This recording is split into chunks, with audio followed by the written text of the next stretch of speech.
예, 안녕하십니까. 예, 스튜디오 3의 최정석이고요. 뭐, 이제 선생님께서 이렇게 좋게 소개를 해주셨는데, 제가 2년 전에 여러분들하고 똑같은 이 자리에서 이제 같이 수업을 받던 이제 입장이었어요. 먼저 오늘 제 같이 여러분들하고 이야기 나누려고 하는 그런 어떤 뭐 온라인 마케팅은 그냥 말은 거창하지만 뭐 솔직히 저게 이제 학문으로 정립되어 있는 것도 아니고 정답이 있는 것도 아니고요. 그 다음에 지금 현 시간에도 너무너무 빨리 변하고 있어서 저걸 정리할 때 내용이 오늘의 어떤 방향성을 제시해주고 있다고 보기도 힘든 것 같아요. 근데 한 이 정도로 좀 이렇게 느슨한 마음으로 같이 대화도 나눠주고 이렇게 교류를 하면은 좋을 것 같아요. 여러분들은 오프라인에 익숙하시잖아요. 그러니까 예를 들어서 백화점도 있고 로드샵도 있고 편의점도 있고 마트도 있어요. 전통시장도 있고. 근데 저는 그냥 한 마트 정도 운영하는 사람이에요. 근데 어떤 분이 오셔서 야, 마트 하다 보니까 백화점 시장은 어때? 라고 물으면 제가 잘 모르겠죠. 그러니까 실은 제가 뭐 온라인 일을 하고 있다고 하지만 여러분들께 제가 온라인에 몇십 년 했는데, 그러니까 뭐 십수년 했는데 온라인은 이래요라고 제가 정의를 내리기에는 제 식견이 너무 좁은 것 같아요. 그래서 여러분들이 하면서 저분이 온라인 쪽에서 한 영역을 저렇게 하고 있구나. 뭐 그런데 저런 시각도 있구나. 이 정도로 좀 가벼운 마음으로 이제 봐주시면 될 것 같고, 그 다음에 저는 궁금하신 게 있으면은 저는 이 안에 뭐 진도나 내용 같은 거 별로 중요하게 생각 안 하거든요. 그냥 대화 끊으시고 저한테 질문 주시면은 샛길로 빠지는 거 굉장히 좋아합니다. 그리고 대화 주고 받고 하면서 주어진 시간 알차게 잘 썼으면 좋겠어요.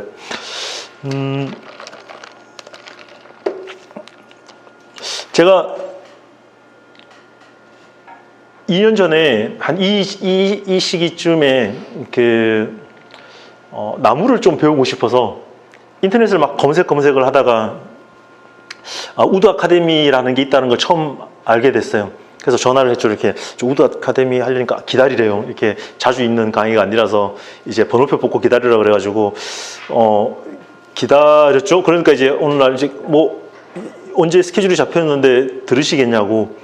그래서 이제 쫓아와서 이렇게 들었죠. 뭐 어느 분은 뭐 서로 뭐 잘 하시는 것 같고 막 이렇게, 어느 분은 뭐 이렇게 목재 업보를 하시는 분이고, 어느 분은 뭐 이렇게 뭐 이제 목수 분이시고, 어느 분은 취목을 하시는 분이고, 이렇게 굉장히 많던데 저한테는 너무 생소한 어떤 공간이었고 사람들이었고 주제들이어서 구석에 처박혀 가지고 이렇게 첫 번째 여러분이 들으신 수업을 한번 다 들었던 것 같아요. 그리고 다시 이제 심화반이 생겨서 또 한 3달 정도 같이 그렇게 들었어요. 듣다 보니까 이제 거의 마지막 수업 끝날 때쯤 돼서 이제 가까운 데서 이제 삼겹살 먹으면서 이야기하다가, 그때 이제 선생님께서 그런 게 당신은 뭐 하는 사람이냐고 물으셔서 저는 MDF 같은 거 만지는데 나무는 잘 모른다고, 그래서 가구 만지는데 온라인으로 팔고 있다라고 이야기를 했었어요. 그러다가 이제 어떻게 보면은 그러니까 이종인이잖아요. 그러니까 다른 종류라고 계신 분이라서 그인분들이 마침 그 중에 한 분이 이야기를 하시는 거예요. 자기가 수사업을 하고 싶은데 이걸 온라인 어떻게 팔아야 되냐, 이제 그런 이야기를 막 했어요. 그래서 이거 수술을 하려면 숯만으로 힘드니까 나무도 좀 하고 뭐 테이블도 좀 하고 이것도 좀 해서 이렇게 구색을 좀 늘리면 어떨까요? 라고 하는데 이제 이렇게 좀 아는 능력이 나와서 그렇게 하지 마시고 이렇게 하시고 막 이제 한 2시간 거기 앉아서 이렇게 열심히 이야기를 했어요. 그러니까 이제 선생님하고 옆에 계신 분들이 오늘 했던 얘기를 가지고 그냥 수업 강의를 좀 하자고. 그래서 이제 축산 행사할 때 이제 특강 한번 하고, 이제 그 다음부터 이제 여기 정규 과목으로 끼워 주셔서 아마 여러분들이 전체 수업 듣는 것 중에서 제일 좀 이렇게 이빨이 안 맞는 그런 한 과목으로 이렇게 구성을 하게 됐어요. 그래서 여러분들 별로 전혀 부담 갖지 마시고 궁금하신 거나 이런 히스토리가 있으면은 얼마든지 중간에 제 이야기를 끊고 질문해 주시면 너무너무 감사할 것 같아요. 이제 말은 거창해서 뭐 온라인 마케팅이라고 하는데 좀 구분해서 생각을 해볼게요. 온라인 시장이 제가 가구에 처음 발을 들인 게 95년도였던 것 같아요. 그리고 97년도에 IMF가 있었잖아요.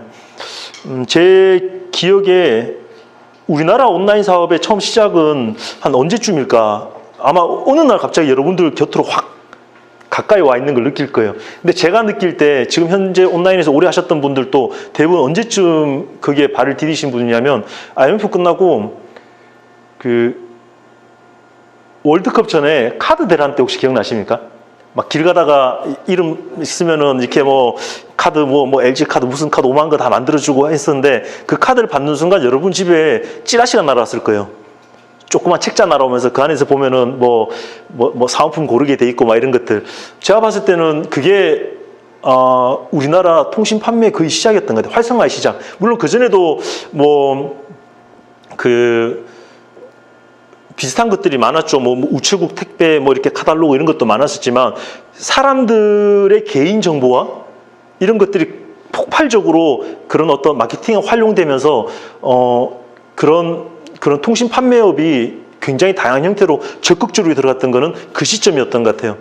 실질적으로 그때 그 일을 그 카탈로그에 올릴 물건들을 막 준비하시고 하신 분들이 현재 온라인 바닥에 많이 계시거든요. 근데 지금 그때부터 지금 굉장히 많은 형태의 마켓이 있는데 그냥 큰 것, 덩치가 큰 것부터 좀 이야기를 나눠볼게요. 처음에는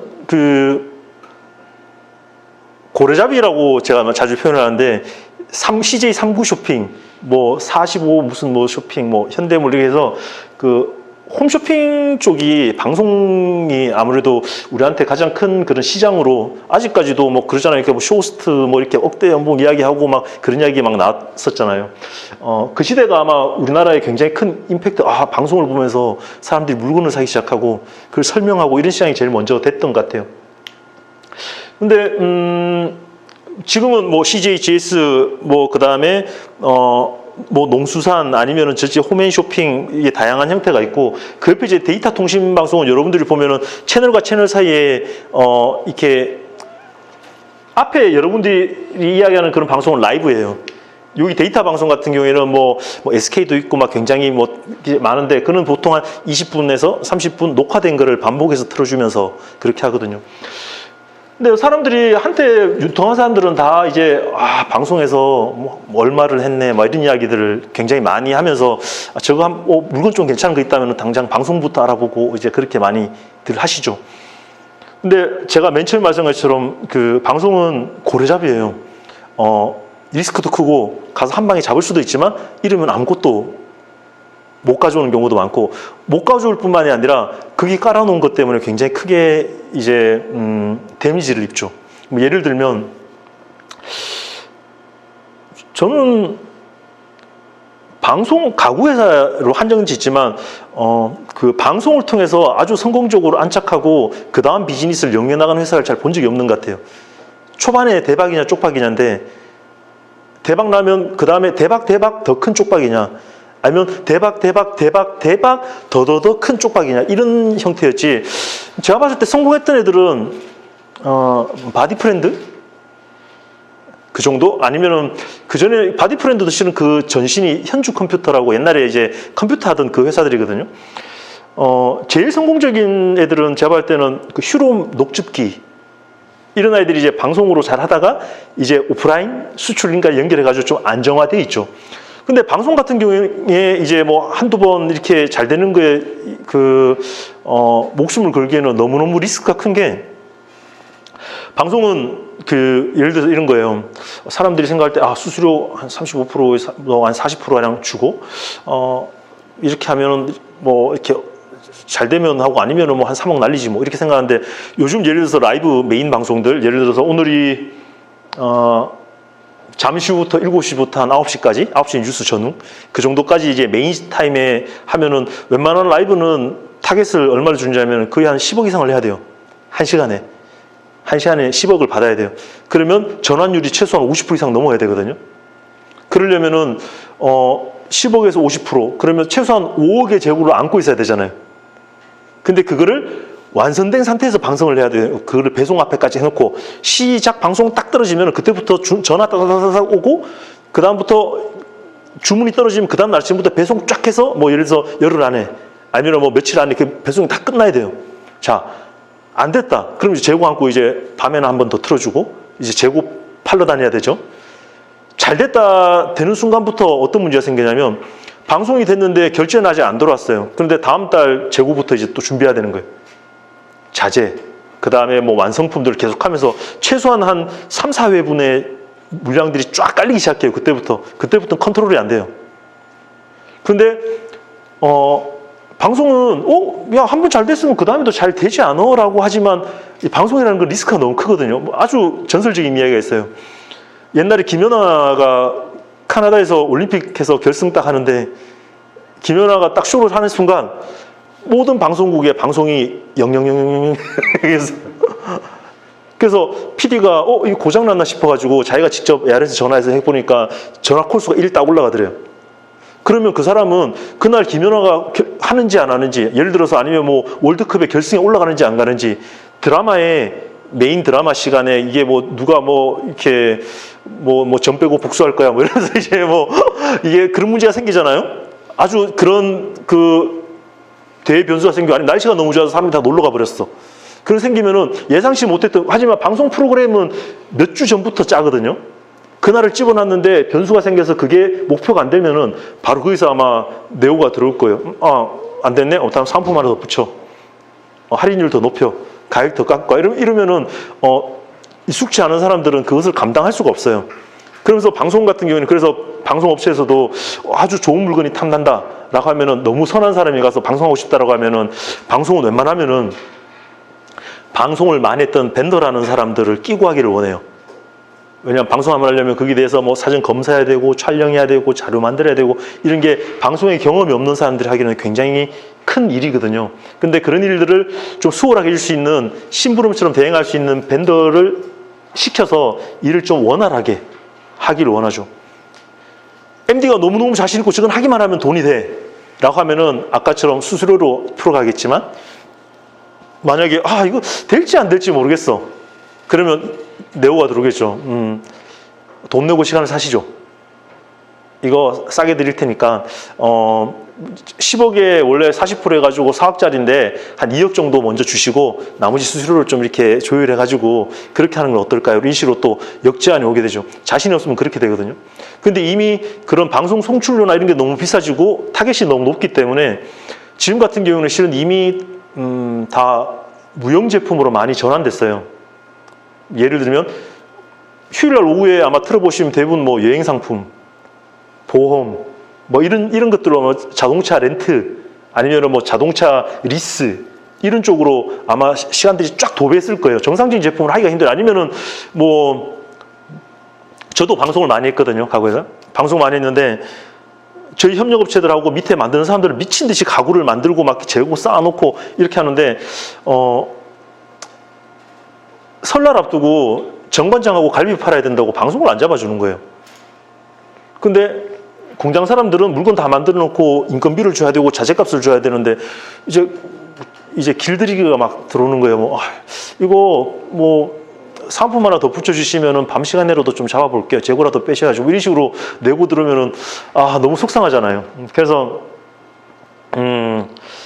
얘하고 이렇게 전부 다 상의해가지고 제가 방송 수수료 40% 빼내고 그걸 온라인에 다 풀어서 하고 그다음부터 실은 제 개인적으로는 방송을 거의 안 하고 있거든요. 근데 실은 이게 고래잡이와 제가 여기 그걸 써놨는데 그 사냥과 농사 수렵 이거를 좀 이렇게 분리를 해서 온라인을 이해하면 도움이 되는데 방송은 무조건 사냥이에요. 근데 온라인은 제가 하고 있는 온라인은 아침마다 들어가서 이용후기가 어떻게 됐고 경쟁사는 어떤 제품으로 오늘 행사를 했고 그 다음에 손님들 댓글에 뭐 안 좋은 게 있는지 뭐 이런 것들 매일매일 확인하는 마치 농사 짓는 제가 얘한테 농부의 마음으로 하나하나 한 개 상품 코드 한 개 한 개 각 쇼핑몰에 있는 코드 한 개 한 개를 관리해줘야 쟤들이 차근차근 쌓여가는 거거든요. 그래서 저는 실은 방송을 그때 끊고 저는 이제 농업, 예, 사냥에서 농업으로 이제 전환해서 이제 하고 있어요. 데이터 방송 같은 경우에는 실은 아까 그 라이브 방송보다는 리스크가 좀 줄어들어요. 하지만, 많은 업체들이 데이터 방송을 좀 더 선호하는 부분이 있어요. 왜냐하면은 리스크가 3분의 1 정도로 확 줄거든요. 목표 매출 자체가 10억이 아니라 예를 들어서 뭐 한 3억 되면 잘 된 거고 좀 밤 시간에 이렇게 한 몇천만 원도 괜찮고 이러면 그만큼 재고도 적게 가져가면 되고 그 다음에 뭐 방송 몇 번 더 준비한다고 해서 막 대출 받으러 다녀야 될 필요도 없고 훨씬 더 마음이 편안해지는 그런 효과가 있습니다. 어쨌든 지금은 아니지만 굉장히 큰 그 파트를 차지하고 있는 그런 업태인 것 같아요. 그 다음이 이제 카탈로그하고 통판인데 제가 처음 온라인 뛰어들었을 때가 2005년도, 2006년도였거든요. 아마 그때 여러분들 집에 그 전화번호부 같은 카탈로그가 미친 듯이 왔을 거예요. 여러분들이 카드사 때부터 남겨놓은 많은 개인 정보들이 하는 거예요. 그래서 그 방송사, 그 카탈로그 CJ, GS, H 이런 데서는, 농사 이런 데서는 고객 데이터를 얼마나 갖고 있고 몇십만 부를 뿌리고 이런 것들이 이제 그 사람들의 자산이었죠. 그런 이렇게 뭐 전화번호 반에 반만한 그런 한 권에 그게 있으면은 제가 옛날에 카탈로그를 할 때 한 페이지당 한 300에서 400만 원? 맨 앞면 같은 경우에는 한 1000만 원씩 주고 그 광고를 했었어요. 그러면 한 달 동안 그 다음 호수가 나갈 때까지 그거는 이제 굉장히 이제 뭐 핫하게 주문이 딱 밀려 들어오죠. 근데 카탈로그는 지금 이미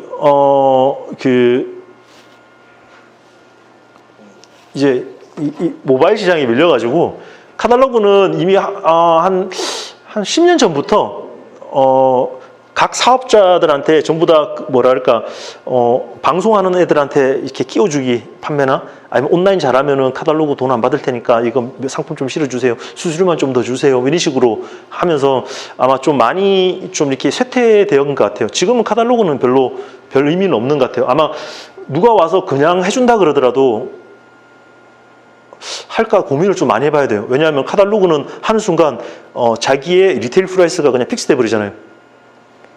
지금은 판매되는 채널별로 매체별로 판매가가 수시로 막 조율되고 막 조정되고 이래야 되는데 뭔가 하나 딱 고정된다는 거는 실은 되게 좀 정체되는 거고 좀 바람직하지는 않거든요. 있고 하지만 아직까지도 잘하고 있는 거는 뭐 아시겠지만 뭐 우체국 택배라든가 뭐 이런 쪽에 보면은 굉장히 활성화되고 있는 것 같아요. 형태가 달라졌지만 어쨌든 그 나름대로 이제 유지를 하고 있는 것 같고요. 이제 그 다음이 이제 요거는 실은 같이 묶어서 설명을 드려야 되는데 종합물이라면 어떤 게 있을까요? 종합물 어떤 게 있을까요? 백화점. 네? 백화점. 뭐 H몰이 종합물이에요. 현대백화점. 뭐 신세계도 종합물이고. 그러니까 쉽게 이야기해서 종합물이라는 어떤 거냐면 옛날에 오프라인에 어떤 채널을 갖고 있던 백화점이나 아니면 뭐 이런 아이들이 채널만 그대로 온라인으로 딱 바꾼 거예요. 온라인으로 구매할 수 있게끔. 그래서 종합물은 거기에 등록되는 모든 제품을 자기 명의의 코드를 부여하고 직접 한 개 한 개 자기가 매입해서 판매하는 형태가 돼요. 실질적으로 자기가 재고를 안 안고 있지만 마치 뭐라 그럴까 판매분 매입? 판매된 거를 서류상으로는 판매되고 난 뒤에 한 개 매입해서 한 개 출고한 것처럼 그런 형태가 되는 거예요. 그러면 오픈마켓은 뭐냐? 여러분 잘 아시듯이 뭐 G마켓, 옥션, 뭐 11번가 이런 거죠. 걔들은 자기들 책임으로 팔지 않아요. 오픈마켓은 어떻게 하는 거냐면 그냥 자리세를 받는 거예요. 너도 사업자로 등록해서 팔면 되고 네가 알아서 상품 등록해. 이렇게 되는 거죠. 그런데 사이즈는 진입장벽이 낮은 오픈마켓이 훨씬 크죠. G마켓 11번가가 훨씬 크고 정규몰에 한두 개 있는 데보다 훨씬 커. 이유가 뭐냐면 정규몰은 그 많은 등록하는 거를 등록하는 거를 자기들이 직접 검수하고 그 다음에 TV 화면에 그 모니터에다가 어디 배치하고 어떡하고 그런 거를 하나하나 등록하게 되면 자기들이 관리하는데 한계가 있거든요. 또 오픈마켓은 최소한의 규약을 주고 이렇게 하고 해야 되고 너네 짝퉁 팔면은 너네 잘못이야? 너네 혼나? 그리고 거기다가 적어놓죠. 이거는 우리 잘못은 아니에요 라고 이렇게 한단 말이죠. 근데 어쨌든 간에 진입장벽이 낮고 누군가가 손쉽게 접근할 수 있으면 시장이 커지는 건 당연하잖아요. 지금은 오픈마켓이 압도적으로 크죠. 근데 종합몰하고 오픈마켓은 여러분들한테 아마 사업자를 내신다면 어떤 차이점이 있냐면 종합몰을 하려면은 직접 바이어들을 만나서 자기 코드부터 따야 되고 그다음 이런 제품을 팔려고 해야 되면은 그 종합몰의 바이어들은 이런 고민을 하겠죠. 저 물건은 이미 다른 데도 팔고 우리 다른 협력사람이 팔고 있는데 이런 고민들을 하게 되면은 코드를 안 따주기도 해요. 오픈마켓은 그 사람들이 원하든 안 하든 정상적인 제품이고 하면은 코드를 딸 수 있어요. 자기가 하니까.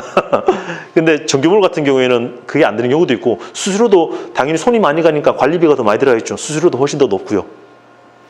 그런 것들이 있는데 종합몰을 거래하게 되면 예를 들어 이런 게 있어요. 자, 거래 방식의 차이인데 여러분들이 종합몰에서 CJ몰에서 100원의 매출이 일어났어요. 손님이 누군가가 100원을 샀어요. 저는 CJ몰에 10원의 수수료를 줘요. 그러면 나중에 여러분들의 재무제표는 어떻게 떨어지냐면은 여러분들의 매출은 100원이 아니라 90원으로 잡혀요. 90원이고 10원은 여러분들의 판관비예요. 광고 수수료나 이런 식으로 잡히게 되죠. 반대로 들어가 볼게요. 10원은 아예 판관비도 안 잡혀요. 그냥 90원을 매출로 끝나요. 근데 여러분들이 G마켓에서 여러분들이 100원의 매출을 했다. 그러면 여러분들은 어떻게 되냐면 매출이 100원으로 잡히고 10원이 여러분들의 판관비로 잡혀요. 그래서 소비자와 직접 거래하는 형태가 되고 그 중간에서 도와주는 쇼핑몰은 거기에 대해서 수수료만 별도로 가는 형식이거든요. 그래서 세금계산서가 오픈마켓에서는 그쪽에 대해서 자기 수수료에 대해서만 따로 끊겨요. 그래서 그 차이가 조금 틀려요. 그래서 자기가 정규몰에서 매출을 이만큼 하는 것과 오픈마켓에 이만큼 하는 거 하면은 오픈마켓 매출이 더 많이 잡혀요. 자기한테 전체 출고량은 또 동일할지라도 그런 차이점들이 있어요. 근데 뭐 전문몰이라고 하면은 뭐 어떤 게 있을까요? 전몰은 뭐 별다른 건 아닌데 뭐 아웃도어만 파는 거라든가 아니면 책만 파는 곳이라든가 그죠? 뭐 그런 것들 아니면 그런 식으로 해서 이렇게 좀 특정화되어 있는 뭐 그런 건데 지금은 그 전문몰은 좀 많이 퇴색되어 간 것 같아요. 그거는 그냥 아예 그 전문 영역을 담당하는 자사몰 형태로 많이 들어가는 것 같고 지금 그런 거는 좀 애매하고요. 이제 이 바람이 종합몰 하다가 오픈마켓 하다가 이제 소셜로 넘어왔죠. 뭐 여러분들이 아시는 이제 쿠팡, 뭐 유메이크 프라이스, 뭐 이런 것들 이제 그 아이들이 이제 엄청난 그걸 하게 됐죠. 소셜은 지금은 솔직히 오늘날의 모든 마켓은 저 매체들의 장점이 다 뒤섞여 있어요. 소셜의 원류는 미국에서 그룹홈? 그게 어떤 거냐면 쉽게 해서 이런 거예요. 온라인상에 있는 전단지 같은 거예요. 정규몰에는 마치 사전처럼 카테고리가 정해지죠. 뭐 패션, 생활용품, 뭐 문화, 책 이런 게 나뉘고 뭐 그래서 다시 저희처럼 이제 가구가 들어가게 되면 가구에서 침실 가구, 뭐 거실 가구, 주방 가구, 학생용 가구 이렇게 쭉 가지고 침실에서 다시 침대, 장롱 이렇게 나눠지고 이런 식으로 해서 딱 돼 있고 찾아 들어갔단 말이죠. 그건 언제냐? 여러분들 집에 큰 20인치 이상의 큰 PC가 있을 때 그렇게 활성화됐던 채널이에요. 근데 여러분들 요즘은 집에 가서 PC를 안 켜시는 분들이 대부분이잖아요. PC 게임 하시는 분들 빼놓고 뭐 굳이 PC를 안 두시는 분들도 많죠. 다 이걸 쓰죠. 그러니까 그렇게 카테고리를 찾아 들어가는 거는 그런 방식이 굉장히 힘들단 말이죠. 근데 소셜은 어떻게 돼 있냐면은 그룹폰이 초기에 그렇게 했었죠.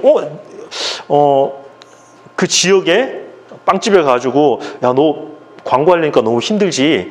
나한테 얼마를 주면은 내가 너네 나한테 얼마의 수수료를 주고 이 쿠폰을 가져오는 사람이 너네한테 한 20% 더 싸게 살 수 있게끔 그걸 해줘. 그럼 내가 전단지를 뿌려줄게.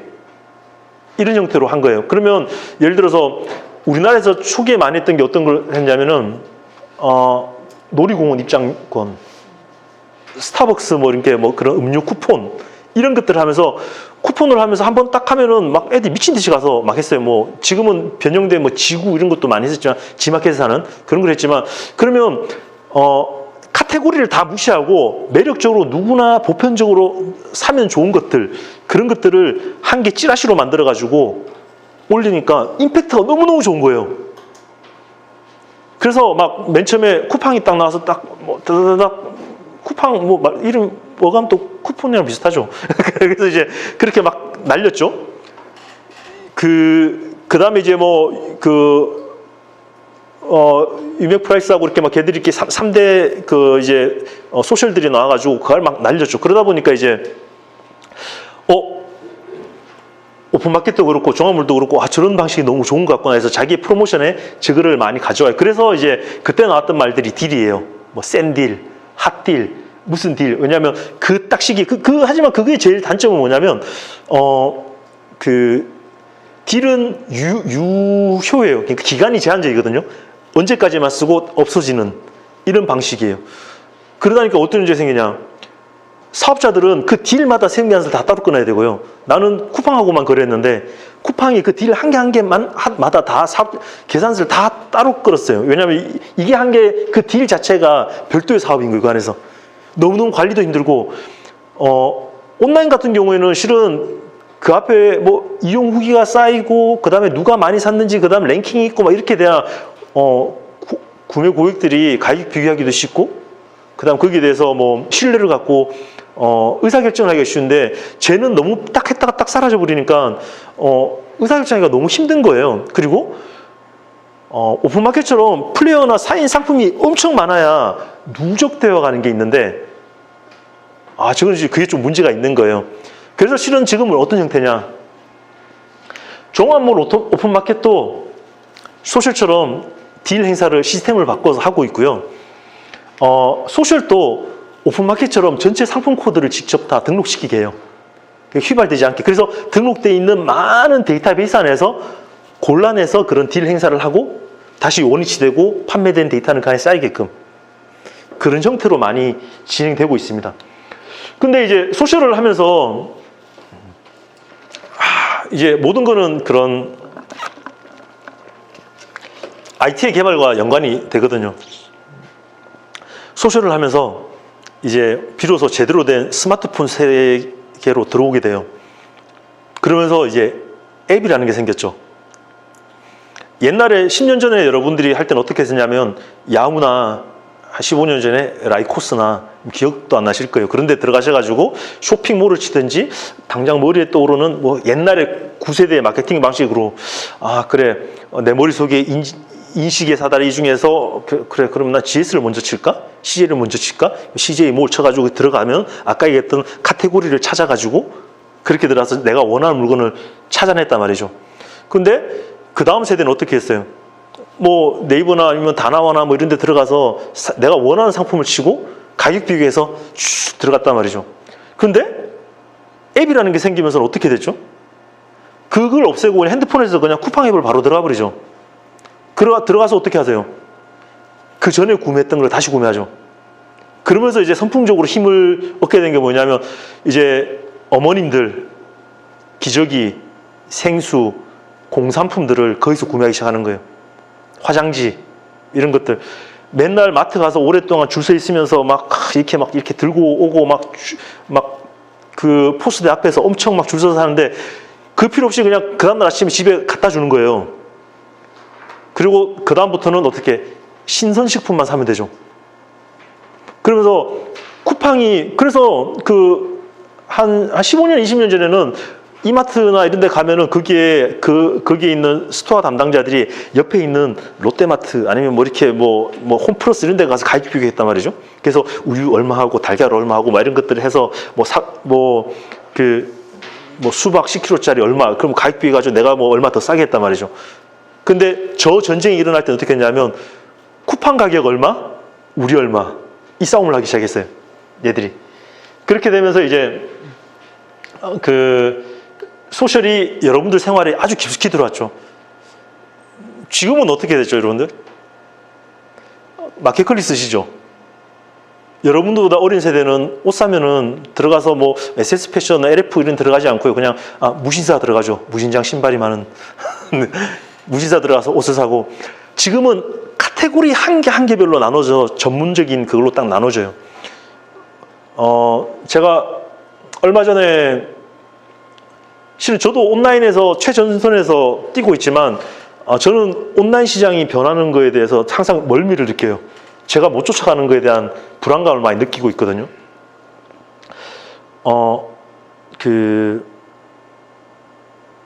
작년에 제가 이제 그런 스타트업들 하는 이제 경영자들이 모여서 하는 그런 이제 모임에 같이 참석을 했는데, 막 진짜 막 쇼킹했었어요. 그 아이들이 하려고 하는 것들. 예를 들어서 이런 게 있어요. 여기서 혹시 스타일쉐어라는 사이트 혹시 체험해 보신 분이세요? 스타일쉐어. 여러분들이 아마 조카뻘들, 중고등학생들의 70%가 거기 가입돼 있어요. 걔들은 옷을 살 때 어떻게 하냐면, 스타일쉐어에 들어가면은 그 자리가 어떤 자리냐면, 나는 옷 입고 누구한테 보여주는 걸 좋아하는 아이예요. 그래서 이렇게 딱 하는 거죠. 사진 찍어가지고 내 스타일 어때? 이거는 뭐 어디에서 얼마 주고 샀고, 이거는 얼마 주고 샀고, 이건 얼마 주고 샀어 라고 하면, 거기 있는 친구들이 어떻게 하냐면 자기랑 비슷한 체형을 가진, 하지만 감각이 있는 얘 그걸 하는 거예요. 보통 온라인에서 하면은 누가 이렇게 블로그나 이런 데 올리잖아요. 그러면 카페 같은 데다가 뭐 이렇게 자기 색깔 셀피를 해서 올리면은 다 그러잖아요. 뭐 저 어디 샀어요? 좌표 좀 주세요. 그러면 그 파는 거 링크 걸어주고, 저는 뭐 쿠폰 얼마 써서 얼마 싸게 샀어요, 이런 이야기 하잖아요. 스타일쉐어는 뭐냐면 자기가 필요한 어떤 그런 스타일들, 저거는 내 스타일이야 라고 하는 스타일을 쉐어하고, 걔들끼리는 걔가 스타가 돼 있는 거예요. 그 스타일쉐어 오너는 그걸 통해서 많은 네트워크를 확보하고, 그 다음엔 어떻게 되냐, 쇼핑몰을 인수했죠. 그래서 거기 있는 물건을 파는 곳과 팔지 않는 곳을 다시 분리하고. 근데 그게 실은 어른들은 아닌데 이제 어린아이들한테는 그런 식으로 이미 구매 형태가 많이 바뀐 거예요. 세대마다 서로 경험하지 못하는 자기만들의 어떤 뭐랄까 마켓 채널이 형성돼 있고, 거기에서 자기들의 소비를 하는 거예요. 제가 지금 쓰고 있는 것들은 이미 오래된 이야기들이에요. 여러분들하고 역사 수업을 하고 있는 거예요. 지금 바뀌고 있는 것들은 훨씬 더 치열하게 바뀌고 있거든요. 또 역사 수업을 계속 해보도록 하겠습니다. 소셜은 아까 그렇다고 했고요. 자사몰은 판매자 입장에서 맨날 가가지고 영업해야 되고, 뭐 CJ, GS 뭐 이렇게 가서 뭐 행사한다 그러면 수수료 얼마 더 깎아라, 뭐 더 내라 그러고, 뭐 광고비 내라 그러니까 일단 우리 것도 갖고 있어야 되지 않을까? 여러분들은 뭐 한샘몰, 뭐 저희 같으면 뭐 삼익몰, 뭐 이렇게 일단 자기가 직접 운영하는 거를 그냥 이렇게 말 그대로 자사몰이에요. 자사몰인데, 얘도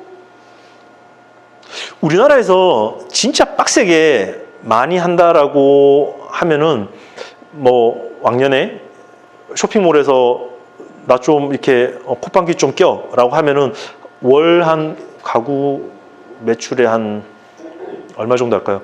한 200억 내외? 그 정도 사이즈를 한단 말이죠. 근데 한샘이나 뭐 이런 데도 자사몰 매출이 아마 제가 알고 있기로는 한 150억대 이렇게 해요. 굉장히 작은 회사들 다 몇 억씩 한단 말이죠. 그러니까 온라인 회사는 굉장히 커졌는데, 여러분들이 알고 있는 그 특정 소수의 그런 쇼핑몰들이 그만큼 안 큰 이유는 뭐냐면, 굉장히 커져나가는 시장들을 다 잘게 다 쪼개 먹고 있어요. 그리고 다 직접 자기가 비용을 내서 유튜브나 아니면 네이버나 구글이나 검색을 해가 그 광고비를 지출해가지고 자기만의 시장을 계속 잘게 쪼개가고 있는 그런 시대예요. 그래서 자사몰 같은 경우에는 어쩔 수 없이 누구나 다 가져가고 있는 그런 거고, 폐쇄몰은 뭐 좀 생소하실 수 있는데, 공무원분들이라든가 대기업 계신 분들은 뭐 삼성몰, 삼성 임직원몰 뭐 이런 것들 이제 하죠. 근데 저 시장도 굉장히 커요. 예를 들어서 뭐 매 연초나 연말에 그런 복지 포인트를 지불하거나 아니면 또 명절 있을 때 이렇게 그런 걸 지급하면은 그걸 확 써나가는 타이밍이 있거든요. 저 시장이 굉장히 커요. 저희들도 삼성 같은 경우에는 한 거래처한테 한두 개 이상의 자리를 주지 않는데 그런 거 하나 잘 파놓으면 한 달에 1억씩 나오는 그런 그거 물론 이제 들어가는 데는 좀 제한적이지만 그런 게 있어요. 야, 여기 보면 이게 블로그 약간 파란색으로 돼 있죠. 제가 처음 강의할 때 블로그가 되게 핫했어요. 그래서 막 블로그 영업도 많이 하고 블로그를 가지고 뭐 운용 대행하는 사람들도 많고 막 엄청 했죠. 근데 저거는 좀 지금은 좀 한계에 도달한 것 같아요. 그러니까 블로그 뭐 보면 그 옛날에 초기에 지금은 없어졌지만 뭐 파워 블로그 뭐 음식 뭐 맛집 파워 블로그 막 이러면서 뭐 막 대빵 큰 카메라 들고 다니면서 이렇게 올리고 내가 뭐 팔로워가 몇 명 있고 막 이런 것들 이제 했었는데 그런 폐해가 너무 많아서 블로그는 이미 다 정리됐고요. 그렇게 효과가 있는지 검증되기도 되게 쉽진 않아요. 근데 저거는 분명히 임팩트가 있는 건 사실은 뭔가를 찾으려고 하면은 네이버에서 뭔가를 검색하게 되면은 뉴스전에 뷰해서 블로그와 카페와 관련된 글들이 먼저 나오거든요. 왜냐하면은 사람들의 체험이 개인의 경험이 달려있는 그런 담겨있는 지식들이 먼저 노출되기를 그 회사는 원했기 때문에 블로그가 먼저 나와요. 그 글들이. 그리고 근데 블로그 같은 경우에는 관리하려면은 거의 직업처럼 해야죠. 예를 들어서 팔로우도 많이 있어야 되고요. 새로 클릭도 많이 돼야 되고 그 안에서 페이지 뷰를 많이 보는 것도 중요하고 머무는 시간도 중요하고 모든 걸 관리하는 게 너무너무 힘든 거예요. 그리고 뭐 블로그 좀 빡세게 하시는 분들 같으면 하루에 뭐 포스팅 2개 이상씩 하고 예를 들어 이런 거죠. 100명이 있어요. 자기 팔로워가. 하루에 포스팅 2번씩 하는 거랑 그러면 뭐 아주 100명 있는 사람이 하루에 2번 하면 200명이고 열흘이면은 2,000번 이렇게 오겠지만 내가 1,000명 있더라도 일주일에 한 번밖에 포스팅을 안 하면은 들어오는 전체 블로그의 활성화 자체가 틀리잖아요. 머무는 시간도 틀리고 뭐 친구끼리 초기에 블로그 할 때는 막 그런 클릭 품앗이도 해줬거든요. 이웃끼리 가서 이렇게 너가 클릭하면 나도 해주고 막 그런 게 있는데 그게 굉장히 많이 상업화되고 하면서 가장 중요한 건 뭐냐면 네이버가 그거를 상업화되기를 원하지 않아요. 건전하고 신선하고 그 다음에 전문화된 정보들이 그 안에서 넘쳐나길 원하는데 너무 상업화되고 있고 막 복사하기 붙여넣기 이런 형태가 많이 되다 보니까 지금은 거기에서 신뢰를 가질 만한 중요한 그는 블로그에서도 다시 네이버 포스트라고 언론사라든가 출판사라든가 아니면 전문인들 네이버가 한 번씩 그런 역량 있는 크리에이터를 뽑기도 해요. 뭐 그 자세히 보면 공지에 법률 관련돼 있는 뭐 그런 포스팅 해주실 분, 아니면 의료와 관련돼 있는 글 해주실 분 이런 거 뽑기도 합니다. 그리고 그 안에서 또 많은 사람들이 직원들은 그런 전문적인 포스팅을 이렇게 찾아서 이제 서칭을 하죠. 그러다가 이 포스팅이 너무너무 잘 돼 있어. 걔들은 자기들만 룰이 있거든요. 그 안에 검색어가 가장 많이 돼 있어야 되고 그 포스팅 안에 네이버가 주고 있는 모든 서비스, 예를 들어서 지도 서비스, 이미지, 동영상, 그 다음에 자기가 하려고 하는 그 검색어가 제목, 본문, 해시태그, 댓글 이쪽에 모든 게 반복되면서 전체적으로 촘촘하게 짜여진 그물처럼 누군가가 뭔가를 찾으려고 하는 어떤 정보가 있다면 그게 걸리게끔 하면은 노출 빈도가 더 커져요. 잘 생각해 보시면은 뭐 검은 개가 라이코스하고 야후 뭐 이렇게 하고 할 때 네이버가 어느 날 갑자기 날아왔죠.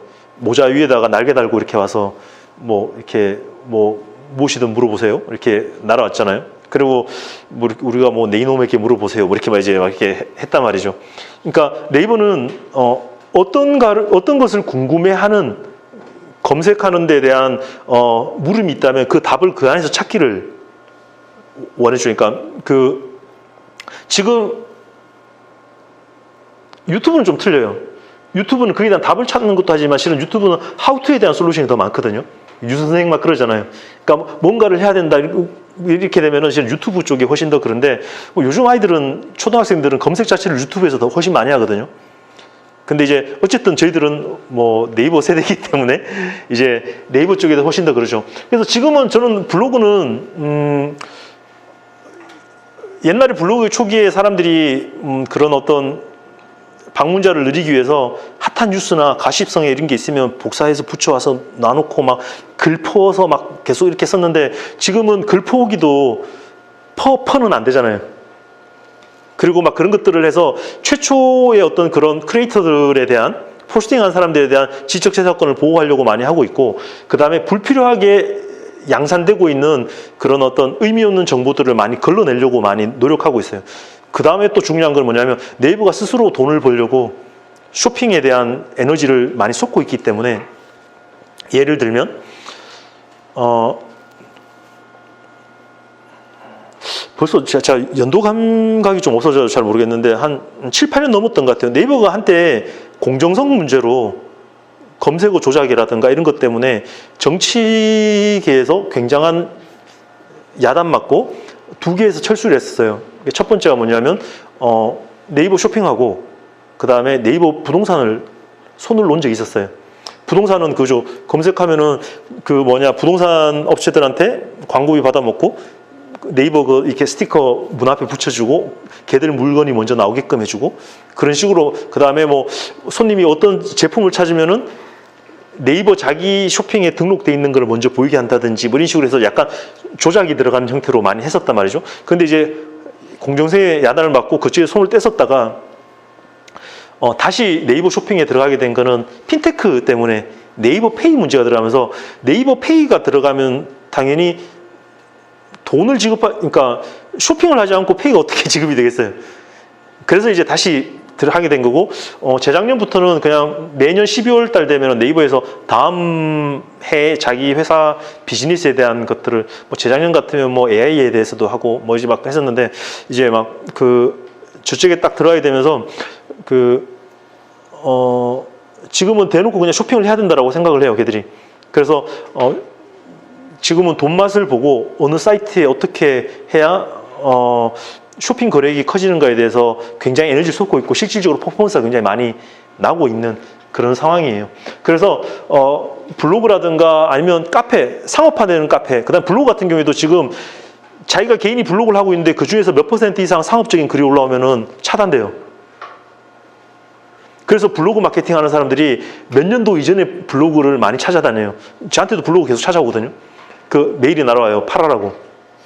왜냐하면은 몇 년도 전에 생성되어 있는 블로그는 그게 그 당시에는 그런 계약 조항에 상업적 글을 써도 몇 % 비중 이런 것에 대한 것들이 세부적으로 있지 않기 때문에 누군가가 자기가 올리는 글을 함부로 규제할 수는 없잖아요. 근데 제가 정확히는 모르겠는데 그 몇 년도 이후에 생긴 것들은 그 규제에 영향을 받게 되는 거예요. 그래서 몇 년도 이전에 돼 있는데 포스팅이 100개 이상 돼 있다. 그 다음에 그 안에 전체적으로 이런 교류가 얼마만큼 살아있는 블로그다 이러면은 값을 제법 많이 쳐줘요. 몇백만 원씩 이렇게 주거든요. 그래서 어쨌든 지금은 블로그를 자기가 하는 영역이 있고 자기가 사업이 있다면은 글을 자기 일지처럼 차곡차곡 전문성 있게 쓰다 보면은 어느 날 여러분들한테 네이버 운영팀에서 연락이 올 거예요. 이거를 메인으로 써도 되겠냐고. 그러면 네이버 블로그의 카테고리 문화, 공예 이런 카테고리 중에서 써도 된다라고 하면은 아마 딱 12시간 딱 띄워지면은 아마 하루에 전체적인 방문객이 한 10,000 단위로 확 올라올 거예요. 제가 한 2번, 3번 정도 경험을 했거든요. 우리 모구에 계신 분들 중에 그렇게 하신 분들이 한 2번 정도 있어요. 아주 진짜 정성껏 이렇게 잘 쓰시죠. 블로그를 만약에 여러분들이 이걸 어떻게 잘하면 좋을까요? 라고 여러분들이 만약에 저한테 조언을 구한다면은 저는 이렇게 이야기하고 싶어요. 블로그 홈페이지가 있어요. 네이버에 들어가면 당연히 있겠죠. 그리고 여러분들이 관여하고 싶은 블로그의 카테고리에 들어가셔서 거기에서 검색 빈도라든가 아니면 상위 랭킹, 그러니까 지금은 1등, 2등, 3등 이렇게 나오진 않아요. 근데 보면 이제 새로 검색되는 큰 그런 블로그들이 있어요. 그럼 딱 들어가 봐요. 들어가 보고 기본적으로 회원수가 있고 그 다음에 뭘 봐야 되냐면 포스팅되는 빈도 이런 것들을 보고 거기에 대한 그 뭐 댓글이라든가 이런 게 가장 활성화되어 있는 아주 활발하게 살아있는 블로그를 읽어보세요. 읽어보고 이거는 내 취향이다. 나는 이렇게 하면 좋겠다. 여러분들이 마음이 가는 블로그 있잖아요. 그 포스팅을 몇 개 딱 붙여놓고 그 사람을 아주 세부적으로 분석을 한번 해보세요. 이미지는 어떻게 찍었지? 한 포스팅에 길이는 얼마큼 되고 이미지 종류 몇 개 들어갔을까? 포스팅 사이에 글은 몇 줄을 썼지? 그럼 그 안에 걔들이 쓰는 그 말하는 뭐 어떤 그런 문체는 어떻게 썼을까? 그 다음에 그 안에 그 비법들이 되게 많아요. 제목은 어떻게 땄지? 제목이 그 안에 본문에 어떻게 반복되지? 그런 것들을 모델을 딱 정해놓고 글을 자기가 그대로 어차피 컨텐츠를 카피할 건 아니잖아요. 그 양식과 포맷을 그대로 심지어는 글자체를 몇 개를 썼고 글자 강조와 크기는 어떻게 했는지까지 그대로 분석을 하세요. 그래서 정성스럽게 포스팅을 하나씩 하시면 돼요. 근데 포스팅이 되어 있다고 해서 갑자기 사람이 누가 찾아오진 않을 거잖아요. 그건 똑같아요. 천수답이랑 똑같은 거예요. 그러니까 밭에 씨 뿌려놓고 비 오기를 기다리는 거랑 똑같은 거예요, 그냥. 그러면 이제 수로도 내고 뭐 이렇게 해서 관계 시설도 정비하고 해야 되잖아요. 그렇다면 이제 여러분들이 만약에 온라인에서 많은 사람들이 자기 블로그를 찾아와 주길 바란다면은 아마 저 같으면 그렇게 할게요. 가장 영향력 있는 카페라든가 아니면 그 단체에 가입을 하셔서 아주 성의 있게 그 사람들에 대해서 피드백을 드리고, 만약 여러분들의 블로그 포스팅이 되어 있으면은 저 같으면은 거기에다가 정보를 자기가 만약에 충분히 정보로서 가치가 있는 포스팅을 했다면은 거기에 제가 이런 거에 대해서 같이 공유합니다라고 올리시면 아마 그게 뭐라 그럴까, 그 여러분들의 어떤 그 사전 시험 같은 테스트 역할을 할 거예요. 그분들이 굉장히 유익한 자료예요, 정보예요. 그래서 와서 아마 여러분들한테 친구 신청을 할 거예요. 여러분들이 정성을 들였다고 하더라도 실은 그 안에 아무리 정성 들여도 맛없는 집에 뭐 식당에 장사 잘 될 일은 없잖아요. 그러니까 그거는 이제 여러분들이 하셔야 될 부분이에요. 똑같은 강의실에서 100명이 수업 들으면 어쩔 수 없이 1등부터 100등까지 등수가 나눠지듯이 그 안에서 상위 랭킹에 들어갈 수 있는 여러분들이 컨텐츠를 만드느냐 안 하느냐는 실은 여러분들이 해야 될 부분이기 때문에 그건 어쩔 수 없어요. 하지만 그 수비상에 굉장히 그 활성화되어 있는 그런 카페나 이런 데서 여러분들이 양질의 포스팅을 정보를 쉐어하면은 그 중에 거기에 공감하고 여러분들과 같이 좋은 이웃을 맺고자 하시는 분들이 다시 올 거예요. 그러면서 서로 이웃을 하고 이렇게 하나씩 넣어가고 교류하고. 근데 실은 당신은 절대 그런 활동을 하지 않으면서 온라인상에서 그런 어떤 소셜 커뮤니티의 활동을 하나도 안 하시면서 앉아서 그냥 클릭하시면서 왜 우리 회사 여기는 아무도 안 오지? 이거는 실은 뭐 잘 모르겠어요. 그거는 돈 주고 사셔야죠. 그래서 그것도 의미도 없을 거고. 그래서 그런 것들은 아마 좀 가장 근본적이고 베이직한 그런 접근법이 맞지 않나라는 생각이 들어요. 뭐 SNS는 아까 했처럼 뭐 카페라든가 여러 가지 뭐 소셜 네트워크에 대해서는 당연히 그런 게 필요할 거고요. 그 다음에 앱. 이때 이야기할 때만 해도 앱을 그렇게 제가 강요하진 않는데 아까 제가 뭐 쿠팡 이야기하면서 앱에 대해서 이미 다 말씀을 드린 것 같아요. 뭐 아주 뭐 이제 그 우드워커 뭐 이런 데도 그렇고 이게 그 나무와 관련돼 있는 어떤 공통된 어떤 그런 관심사가 있는 동호회에서의 어떤 그런 뭐 공구 이런 것들도 하나의 중요한 상거래 중에 하나죠. 그것도 웬만한 작은 중소기업만큼 큰 규모인 데가 많이 있는 걸로 알고 있습니다. 중고나라도 뭐 말할 것도 없고요. 제가 2008년도에 혼자 맨 처음에 이제 개인 사업을 먼저 했다가 접을 때 소파가 26개 남아가지고 처분했던 곳이 중고나라였어요. 중고나라에서 브랜드 납품하던 소파가 몇 개 있어요. 이렇게 하고 이렇게 정했죠. 가격은 얼마인데 장소를 정해주고 여기 와서 먼저 와서 골라가세요. 차 없으면은 차 붙여드립니다. 하고 이제 골라서 현금 주고 가져가세요라고 했는데 진짜 사람들이 한 제가 23개인가 24개 했는데 22개인가 팔리고 2개 남아가지고 하나 저 쓰고 하나 아는 사람 주고 그렇게 사업을 접었거든요. 근데 아직까지도 중고나라는 워낙 에피소드가 많아서 뭐 이렇게 웃기는 얘기로 뭐 이렇게 주문하면 뭐 벽돌나라고 뭐 이런 것도 있다 그러잖아요. 예. 근데 분명히 큰 커뮤니티인 건 사실인 것 같아요. 요즘은 그 뭐죠? 동네에서 되게 핫한 거? 당근 마켓인가? 예, 그 굉장히 핫하죠. 우리 직원들도 최근에 그 당근에서 저거 하더라고요. 그러니까 그 스타벅스 그거 뭐냐 이프리퀀시 그거 해서 가방 이제 핫하잖아요 요즘. 그 하다 보니까 자기가 직접 다 못 파니까 그거 그 도장 한 개를 개당 1,500원, 2,000원에 팔더라고요. 시즌 아이템은 조금 더 줘요 돈을. 그래서 생기고 지금 자기가 못 받을 것 같아. 아니면 또 자기가 이미 확보한 것 같았으면은 뭐 당근 거기다 얼마 팔았다 그러고. 요즘 웃긴 얘기 많잖아요. 그 와이프가 팔아오라고 그랬는데 가면은 그 집에 찾아오는 사람 또 다른 남자분이 오시면은 서로 묻고 예, 뭐 사러 오셨어요? 라고 묻고 나는 이걸 뭘 파는지를 모르고 그렇게 주고받고 갖고 오면 이제 칭찬받고 이제 막 그런. 근데 아무튼 당근 마켓이 엄청 핫한 요즘 채널 중에 하나인 것 같아요. 그렇게 끊임없이 마켓이 변해가는 것 같아요. 제가 이게 정답이라고 이야기할 수가 없겠어요. 너무너무 빨리 변하니까. 진 판매 마찬가지고 뭐 O2O 온라인 투 오픈 마켓 뭐 이렇게 뭐 온 포 오프, 오프 투 온 뭐 이런 것들이 뭐 많이 이야기가 있는데 제가 여기서 가장 하고 싶었던 얘기는 뭐냐면 사냥은 지금 제가 할 일이 아니고 전문 사냥꾼들이 포수 자격증 있는 사람들이 하는 게 맞다고 생각해요. 근데 저는 실은 온라인의 정체성은 저는 농사라고 생각을 해요.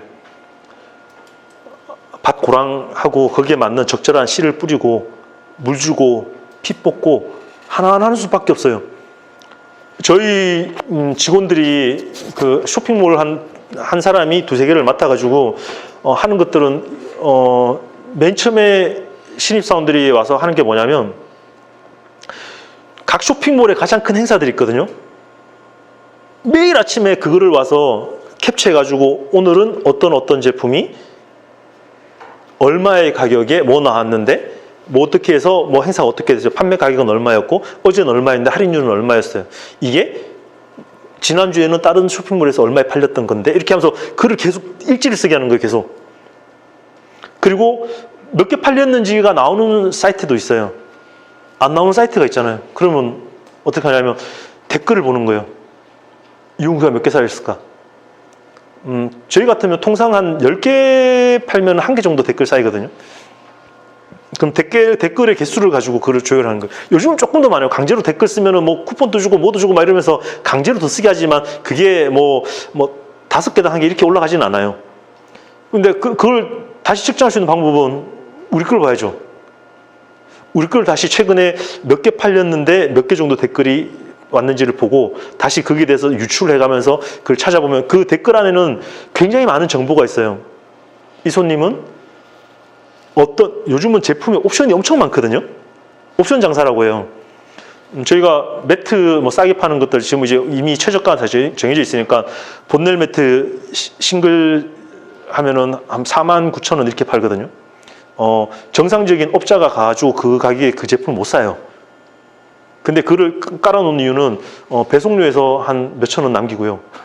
그 밑에 이제 슈퍼 싱글은 조금 더 남기고 퀸 조금 더 남기고 거기다가 자재 조금 더 올라간 거 조금 더 남기고 이런 식으로 해가지고 전체 한 개의 이제 옵션들을 관리하는데 그 댓글에는 그 손님이 그 중에서 예를 들어서 한 10개의 옵션이 있으면 그 중에 어떤 제품을 샀고 거기에서 어떤 컬러를 샀고 어떤 사이즈를 샀는가가 다 있어요. 그러면 타겟으로 잡는 제품들이 있으면 그 관계하는 친구들은 거기를 미친 듯이 들어가지고 아주 노가다를 하는 거예요. 한 댓글 100개를 전부 다 적는 거예요. 표 만들어가지고 뭐 제품 무슨 컬러 무슨 사이즈 딱 하고 이제 정리를 하는 거죠. 거기 곱하기 10 하면은 판매량으로 보고 무슨 컬러별 비중 이 정도 되고 사이즈별 비중 이 정도 돼요. 어떻게 됩니다. 이렇게 하고 사전에 준비는 어떻게 하고 그 다음에 여러 가지 정보를 유치하는 거죠. 바이어한테 전화해서 이거 행사 잘 됐어요? 이렇게 얘기하면서 그러면 바이어가 정확하게 안 알려주거든요. 어렴풋이 지난번 뭐 당신 회사 했던 정도 매출 나왔어요라고 하면 이제 ton팍 굴려가지고 그쯤 이렇게 잡아가지고 이제 그런 행사에 대한 분석도 하고 이제 그런 식으로 하는데 그런 것들을 봐가면서 그런 규모도 잡고 우리의 다음 물건들도 준비를 하고 그 다음에 그 모든 쇼핑몰에는 베스트 100 랭킹들이 있거든요. 그 랭킹은 실은 판매의 단순한 숫자만은 아니에요. 그 안에는 누적 판매 수, 누적 댓글 수, 누적 평점, 그 다음에 누적 그 총 매출, 그 다음에 최근 몇 주간의 클릭 수, 그 다음에 뭐 이런 것들이 모든 게 적혀 있는데 거기에 대한 로직은 모든 회사가 다 보안이에요. 이제 가까운 사람이 이제 그런 뭐 쿠팡이나 네이버나 이런 데 임원으로 있는 사람들도 거기에 대한 로직들은 대표이사한테도 안 알려줘요. 그러니까 예를 들어서 이 정도죠. 뭐 최근 어떤 안에 로직을 좀 변경을 한다면은 그 안에 관계자들한테 뭐 예를 들어서 최근 판매와 관련돼 있는 요소의 비중을 좀 높였습니다. 이 정도의 공유만 하지 그에 대한 어떤 디테일한 것들이 공식이 오픈되면 그건 이제 공정성의 문제가 되기 때문에 그건 절대 또 하지 않는다라고 하더라고요. 그래서 아무튼 그런 정보들이나 이런 것들을 모아서 하나하나 자기들의 액션들을 관리해 나가고 저도 처음 온라인을 했을 때가 2006년도에 처음 개인 사업을 하면서 온라인 판매를 시작을 했었는데 그때는 온라인 바이어가 왕이던 시절이었어요. 온라인 전문가도 대한민국에 없었고 그러니까 자기 그 바이어가 인터파크 제가 처음 했던 데 인터파크였거든요. 바이어가 원하면 순위를 바꿀 수 있었고 바이어가 원하면은 노출 자리를 바꿀 수 있었고 심지어는 이렇게도 했었어요. 랭킹이 올리려면은 이용후기가 많이 사야 되고 많이 팔려야 돼요. 그러니까 이건 진짜 지금은 안 그래요. 옛날에는 어느 정도까지 정상적이지 않았냐면 제가 오늘 밤에 몇 시에 판매가를 1원으로 바꿔줄 테니까 100개를 사세요. 100개 딱 사요. 그리고 이용후기 100개 적어요. 그리고 그 시간 딱 끝나면은 이렇게 다시 가격 원위치. 그 다음에 한 사람이 100개 사면 안 되잖아요. 그럼 어떡하겠어요? 옆에 자기 아는 사람 사돈 친척의 아이디를 수십 개씩 갖고 있는 거예요. 들어가서 사고 이렇게 그런 식으로도 했었어요. 근데 지금은 이제 그렇게 하던 그 당시에는 바이어가 완전히 모든 걸 다 좌지우지 했었죠. 근데 지금은 그런 상황들은 아니고 많이 공정해진 것 같아요. 어떻게 할 수 있는 꼼수들이 별로 없어요. 지금은. 그렇기 때문에 시장에서 경쟁 있는 제품을 가져가서 그렇게 농작물 키우듯이 하나하나 케어하면서 경쟁사들 거 봐가면서 자기들 것도 보완하고 상품 예를 들어서 요즘 너무 그런 이용 후기나 이런 관리도 너무 잘해야 되고 자기가 암만 하더라도 첫 페이지에 이용 후 그러니까 저희들 이렇게 말로는 똥 싸고 갔다라고 하는데 어떤 분이 이렇게 댓글에 그냥 이렇게 배송이라면 좀 덜해요. 제품 자체의 문제는 아닌데 제품 쓰레기라고 구체적인 어떤 이미지와 증거를 딱 해서 딱 날리잖아요. 그러면 그 코드 그 안에 몇만 개 팔렸던 엄청난 데이터가 있는 걸지라도 그거 내려야 돼요. 아니면 어떻게 해야 되느냐? 저희 돈으로 주고 사서 댓글을 억지로라도 달아가지고 일반 댓글을 해서 그거를 첫 페이지에서 밀어내야 돼요. 안 그러면은 그런 후기 몇 개만 있어도 그냥 더 이상 애지중지해서 키웠던 그런 어떤 과실나무로서의 의미가 없어져 버려요. 그렇기 때문에 그런 농군의 마음으로 그렇게 잘 꾸려나가야 된다라고 제가 말씀을 드리면서 벌써 1시간이 지났어요. 첫 페이지인데. 근데 실은 이게 시간이 제일 그래요. 잠시 쉬셨다가 나머지 이야기 하도록 할게요. 그리고 그러면 후반전을 시작하도록 하겠습니다. 실은 마켓에 대한 이야기들을 많이 했는데 지금 시장에서 흘러가고 있는 이야기들이 이야기의 절반이니까 실은 제가 저쪽 시간을 굉장히 많이 할애를 했습니다. 온라인에 대한 거는 온라인이 갖고 있는 오프라인과의 좀 틀린 그런 컨셉이 몇 가지가 있어요. 그거를 여러분들하고 좀 개념을 잡으면은 좀 도움이 될 것 같아서 좀 정리를 좀 해봤습니다. 파레토의 법칙과 롱테리 법칙은 중요하니까 제가 그 다음에 말씀드릴게요. 구색과 단품에 대한 이야기를 해볼게요. 여기서 이제 가장 비유적으로 이야기할 게 아까 제가 처음 시작할 때 숯 팔려는 회원님 계셨다고 했잖아요. 그래서 숯 팔려는 회원님한테 제가 뭐라고 말씀드리냐면 회원님 딴 거 하지 마시고 숯만 파세요라고 얘기했어요. 온라인은 오프라인은 옛날에 하면 다 그러죠. 아유 뭐 침대도 있어야겠고 장롱도 갖다 놔야 되겠고 식탁도 있어야 될 것 같고 아이템이 좀 많아야 와서 원스톱 쇼핑도 가능하고 이것저것도 되겠지. 옷 장사를 하시려면 그래 뭐 청바지 있으면 사이즈도 있어야 되고 컬러도 있어야 되고 막 갖다 놔야 되니까 공간도 많이 필요하고 집기도 필요하고 재고도 많이 가져가야 되고 그 정도는 있어야 사람들이 들어와서 한번 둘러보시지 않을까, 그리고 전문성이 있어 보이지 않을까라고 한단 말이죠. 온라인은 그런 거 없어요. 그냥 한 개예요, 한 개. 매트리스 검색했는데 매트리스 제일 싼 거 49,900원. 뭐 가죽 소파 뭐 399,900원. 뭐 이런 것도 있으면은 정상적으로 구매할 수 없는 그 믿을 수 없는 단가 딱 하나. 그게 있으면 다 돼요. 그래서 제가 숯을 이렇게 하려 했어요. 숯만 있으면 너무 팔기가 힘드시죠. 숯을 보고 함수율에 따라서 정리하시든지, 용량을 해서 1박 2일용, 2박 3일용 나눠서 하신다든지, 아니면 그게 나무가 참나무용이든지 잡목이든지 이런 게 따라 또 나눠서 한다든지, 아니면은 화로대에 쓸 건지, 아니면은 뭐 그냥 이렇게 그 DP용 장작이든지 어떻게 하든지 그 상황에 따라서 아주 잘게 해서 들어가시면 그 사이트에 전부 다 숯밖에 없게 만드세요라고 이야기를 했어요. 그러면 충분히 다 나온다고. 그리고 거기에 대해서 예를 들어서 손님들이 잘 모르는 초기에 어떻게 숯을 태워야 되고 뭐 이런 것들에 대해서 숯에 대해서만 전문성 있게 하시고, 그래서 네이버에 들어가서 숯으로 검색하면은 그게 제일 먼저 나오게. 아까 이제 여기서 이제 들어가죠. 아까 했던 그런 카페 글이라든가 블로그라든가 뭐 그런 숯과 관련된 내용들만 전문적으로 파가지고 하면은 제가 분명히 말씀드리지만 한 개 블로그 안에서 주요 검색어가 하나로 집중되잖아요. 그러면 임팩트가 훨씬 커져요. 블로그 안에서 맛집도 하고 패션도 하고 연예계 이야기도 하고 영화 얘기도 하고 음악 얘기도 하는데 숯도 있잖아요. 그러면 이 블로그의 전문성이 확 떨어져요. 근데 그 안에서 자기가 팔려고 하는 것과 이게 딱 스마트 스토어에서 숯에 대해서만 주구장창 파면서 그 사이트 안에 전부 다 숯천지예요. 숯에 대한 내용 정보가 가득 있잖아요. 그러면 노출이 무조건 그부터 되거든요. 숯만 파시면 되고 다른 거 하실 필요 없고 가장 경쟁력 있는 거 한 개만 하시면 된다라고 이야기를 드렸죠. 그리고 이제 뭐 그렇게 하시는 것 같더라고요. 그리고 이제 그때 막 이렇게 제가 아는 유형 나오니까 막 이렇게 침 튀기면서 이야기했던 것들이 이제 오늘 이제 수업까지 만들게 그렇게 된 것 같아요. 온라인은 여러분들께서 뭔가를 하시려고 하신다면은 가장 경쟁력 있는 단품 한 개가 과연 시장에서 경쟁력이 있는가를 먼저 보셔야 됩니다. 그리고 가능성 있는 아이들을 더 파셔가지고, 안 그래도 좀 전에 이제 다른 쇼핑몰 이야기 잠깐 했었거든요. 뭐 오늘의 집 이야기, 뭐 이런 이야기 했었는데,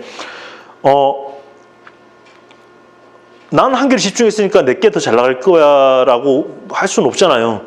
시장에서 경쟁력이 있어야 되잖아요. 그러면 내가 팔려고 하는 게 진짜 시장에 경쟁력이 있는지 내가 팔려고 하는 검색어를 다 쳐보시고 어떤 애가 나오고 누가 1등인지 찾아보셔야 돼요.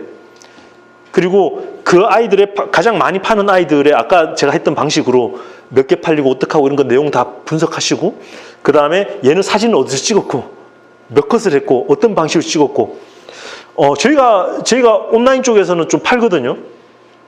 저희가 상품 기술에 하나 나오면은 그 대한민국의 쇼핑몰에서 저희 회사 상품 기술을 출력해가지고 그냥 들고 와서 이렇게 찍으세요라고 해요. 그만큼 저희들도 항상 위기에 노출돼 있고, 제가 그 안에서 헛소리를 하거나 거짓말 하잖아요. 그러면 그런 소비자 고발 쪽이라든가 아니면 쇼핑몰 쪽에 대해서 얘 허위 광고한다고 바로 들어와요. 굉장히 이렇게 막 치열하고 그냥 마치 어항 속에서 홀라당 볶고 있는 기분이 들 만큼 모든 정보가 다 노출되어 있거든요. 굉장히, 그런데 여러분들이 한 개 그 가장 경쟁력이 있는 아이가 뭔지를 보시고 만약 경쟁력이 없다라고 생각되시면은 다시 고민을 하셔야 돼요. 단순히 가격의 문제가 아니라 품질을 더 올려야 될 거냐, 아니면 아예 고급으로 갈 거냐, 어떻게 할 거냐에 대해서 단순히 가격은 되게 너무 위험한 것 같아요. 그러니까 저희가 온라인 최저가로 하는 것들이 몇 가지 있긴 있는데 그 제품에서 실은 별로 수익이 나진 않아요. 대부분 다. 근데 거기에서 덩치로 먼저 들어가는 거는 좀 이따가 설명하겠지만 파레토의 법칙과 롱테일 법칙에서 아주 위배되는 거기 때문에 이건 굉장히 좀 문제가 됐어요. 그리고 이거에 대한 연장선인데 종합가구와 아이템 특화에 대한 부분이 있는데 제가 몸담고 있는 곳이 가구니까 쉽게 예를 들어볼게요. 90년대 이후에 그러니까 한샘 리바트 나온 이후에 우리나라에 종합가구는 없어요. 세계적으로도 마찬가지예요. 종합가구로서 떠오르는 애들은 여러분들이 이케아 이야기했지만 걔들은 몇 년도 50년도 더 된 회사잖아요. 무슨 얘기냐면 미국도 마찬가지고요. 아이템 특화된 브랜드는 있어도 종합가구는 더 이상 없어요. 왜냐하면 가구라는 아이템 자체가 옛날에 사람들이 직접 가서 뭘 찾고 이런 게 되게 힘들었단 말이죠. 그래서 원스톱으로 다 정리되어 있는 판매자가 있으면 거기 가서 얘들이 전문가네. 얘들이 종합가구라고 해서 브랜드를 보고 샀단 말이죠. 근데 지금은 모르더라도 인터넷 검색하면 모든 정보가 다 나오기 때문에 가구회사가 종합가구지만 실은 자기들이 만드는 게 별로 없어요. 침대 제조하는 제조자가 식탁을 못 만들어요. 철제 침대를 만드는 회사는 원목 침대를 못 만들어요. 공장이 틀려요. 침대를 만드는 회사 안에는 매트리스 공장이 없어요. 다 틀려요. 예를 들어서 수납이 있어요. 아주 이제 근데 종이 수납을 만드는 건 다른 공장이고요. 플라스틱 수납은 다른 공장이고요. 철제 수납은 다른 공장이에요. 목재 수납 다른 공장이고. 자재가 틀리고 용도에 타는 아이템이 틀리면 다른 인더스트리예요, 이게. 그러면 생각해 보세요. 그 제조자가 있는데 그 사람이 절대적인 경쟁력이 있느냐? 없어요. 그러니까 그 사람의 그러니까 단지 손님들한테 줬던 이익은 뭐였냐면 손님이 쉽게 판단하고 그 사람이 기본적인 품질을 갖출 거라고 믿게 되는 편의와 신뢰만 준 거죠. 근데 지금 온라인은 그런 정보나 이런 것들이 아주 오픈되어 있기 때문에 진짜 그 아이템의 전문 강자가 누군지를 찾아갈 수 있는 거예요. 그러다 보니까 아이템별 브랜드 전략으로 확 바뀌어요. 예를 들어 새로 떠오르는 브랜드가 어떤 게 있을까요? 미국에서 템퍼는 템퍼 매트만 해요. 걔는 뭐냐면 매트리스만 또 아니에요. 넌스프링 매트만 하는데 템퍼의 그 메모리 폼과 되어 있는 그것만 해요. 우리나라에서 보면 예를 들어 뭡니까? 그런 게 있죠. 효린의 민박집에서 이효린의 집에서 슬로우라고 토퍼 좀 했잖아요. 슬로우는 일룸 거예요. 일룸은 실은 이제 포시사고 이렇게 해서 이렇게 돼서 오피스 전문 회사에서 나와서 그 종합 가구로 나오려고 했었는데 종합 가구에서 크게 재미를 못 보고 아동용 주니어 책상 이런 거로 굉장히 성공했는 회사죠. 강남 책상 하면 그 당시에는 듀오백하고 이제 일룸 이런 식으로 할 때가 있었단 말이죠. 근데 걔들도 암만 해도 생활용품 쪽으로 들어가려니까 다 안 된단 말이죠. 결혼할 때 일룸 혼수 하시는 분이 별로 없을 거예요. 안 하잖아요. 그거는 이미 전문성에서 빠지는 거예요. 그런데 슬로우라는 브랜드 만들어서 슬로우 팔면서 일룸이라는 말을 절대 안 해요. 슬로우를 효린 민박집에 넣으면서 지금은 넌스프링 매트의 그 토퍼를 전문으로 해서 이제 매트의 상대를 늘어가고 있죠. 근데 반드시 이게 성공하느냐? 아니요. 모르소라고 소파 쪽으로 했는데 그건 또 실패하고 있어요. 그런 식으로 가장 잘하는 아니면 가장 특화된 아니면 잘할 수 있는 컨셉에 대한 아이디어가 있는 것들을 해서 그 아이템으로 브랜드를 만들고 예를 들면 블랭크 코퍼레이션이라고 최근에 엄청나게 떴던 온라인에서 핫했는데 지금 이제 망가지고 있는 회사가 있어요. 그냥 3, 4년 전에 떴는데 순식간에 그렇게 됐어요. 여러분들이 기억을 하실지 모르겠는데 마약 매트 이런 거 들어보셨죠? 마약 베개. 그걸 처음에 이제 걔들이 만들었던 애. 유튜브하고 동영상 광고에 아주 노하우가 있는 사람들이었고 근데 그 회사는 블랭크 코퍼레이션 이름으로 물건을 안 팔아요. 뭐냐면 재밌는 광고와 이런 것들을 해서 동영상 광고를 만들어서 아이템별 브랜드를 10몇 개를 만들어요. 그래서 아거발 이런 것들 피부 관리 머리 헤어 만지는 이런 것들에서 그 브랜드를 많이 만들고 죽는 놈들 다 죽여버리고 살아남은 놈들을 집중하고 이런 식으로 요새 보면 몽제 매트 이렇게 해가지고 특정 아이템 한 개씩만 그 저주파 치료기 클럭인가? 그것도 핫했죠. 그런 식으로 한 개 아이템 아주 특화된 하나를 시장에 깊이 딱 받고 그게 되면은 사이즈를 확장하고 용도를 확장하고 이렇게 해서 그 브랜드를 딱 하고 거기에 대한 그 욕심을 더 이상 벌리지 않아요. 딱 그것만 집중해서 한단 말이죠. 가구도 그런데 아마 다른 쪽도 아마 그럴 거예요. 모든 산업들이. 그런 식으로 굉장히 많이 되면서 그거는 실은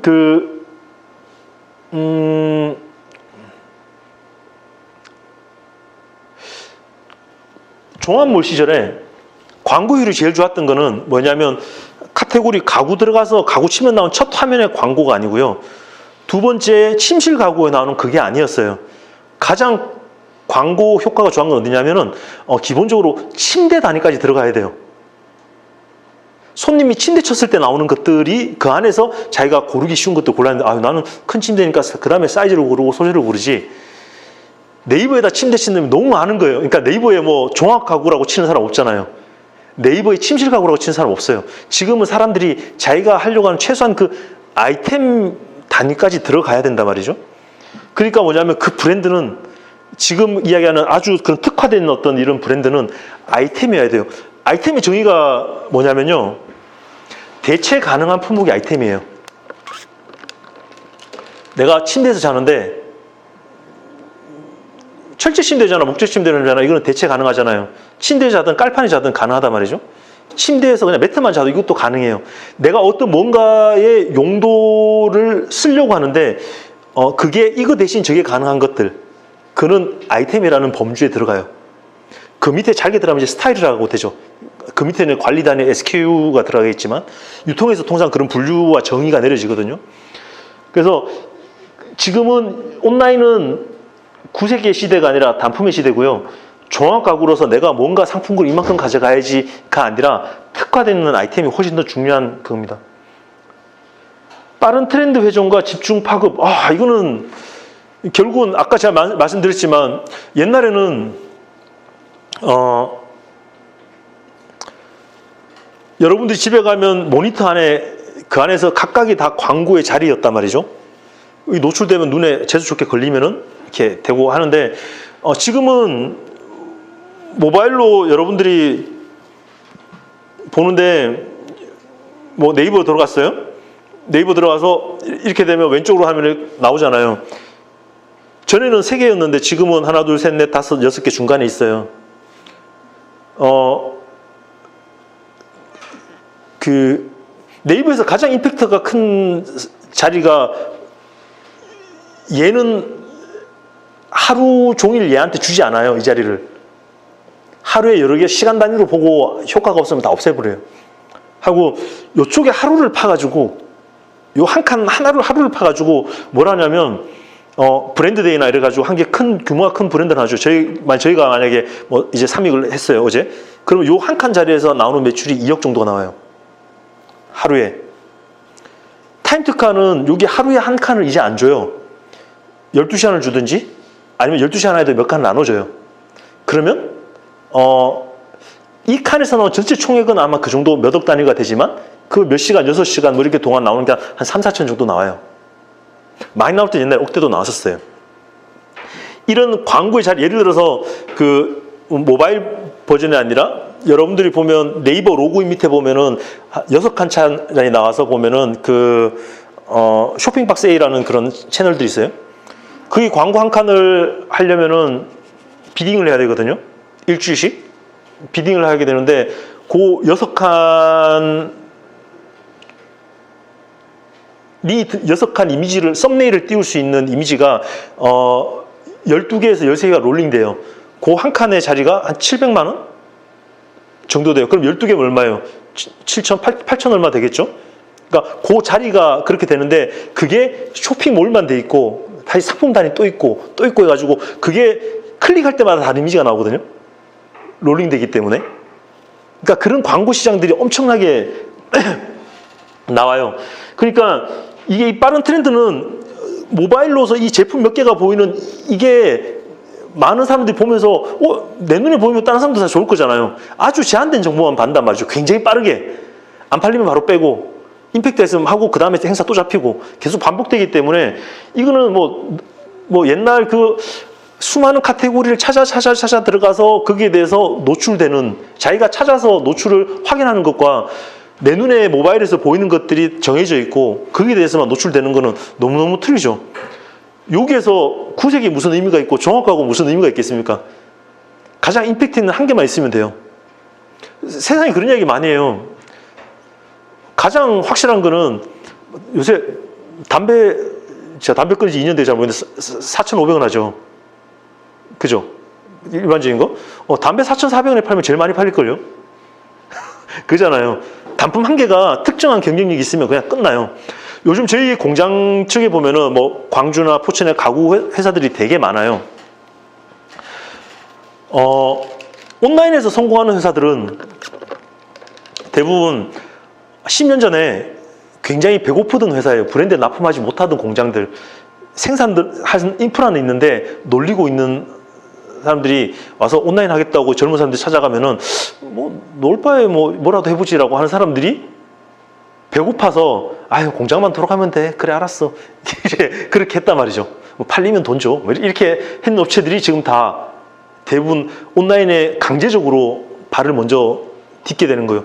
브랜드에 납품했던 애들은 아직 이게 더 먹을 게 많은데 이걸 해야 되나 저다가 이미 시기를 다 놓쳐버린 경우가 많아요.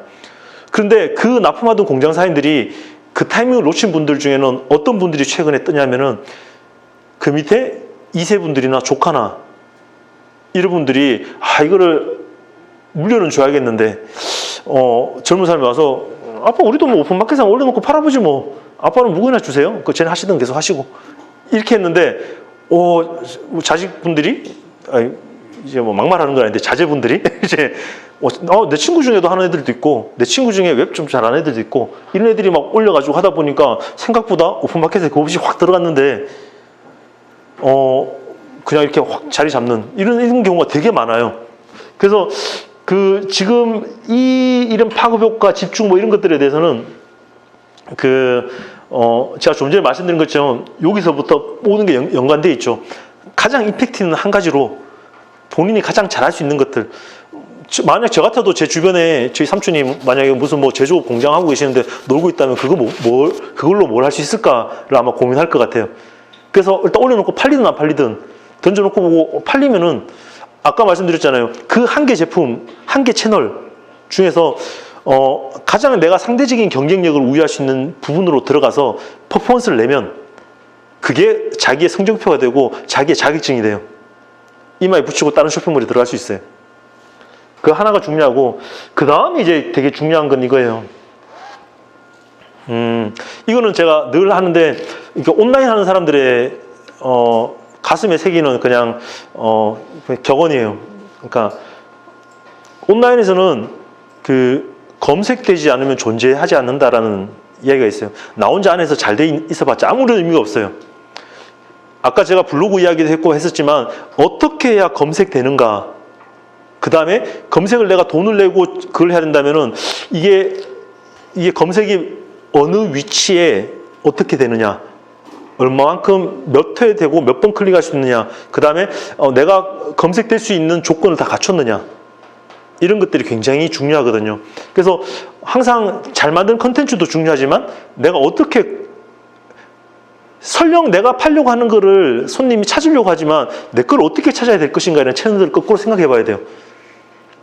그래서 이제 검색어를 좀 이따 네이버 검색어를 잠깐 해볼 텐데 상품명을 정하는데 옛날에는 이랬단 말이죠. 아주 우아한 무슨 뭐 스텔라 무슨 침대 뭐 이랬지만 지금 같으면 제가 극단적인 예를 들어 볼게요.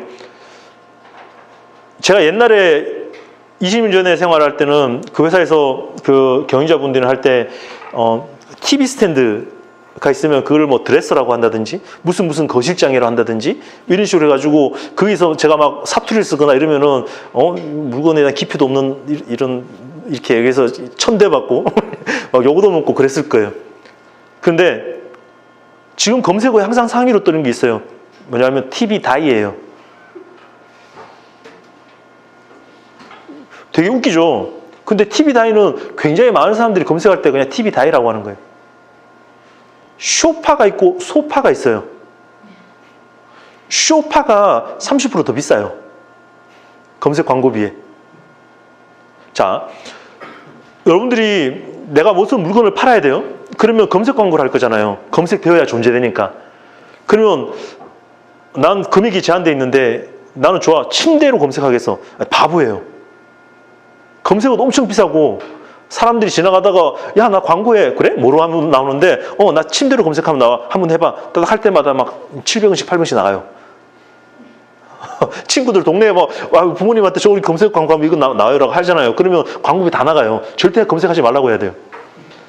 근데 그 안에 만약에 뭐 유아 침대, 2층 침대, 오목 무슨 침대, 철제 무슨 침대, 아니면 예를 들어서 초기에 마약 매트가 있었다.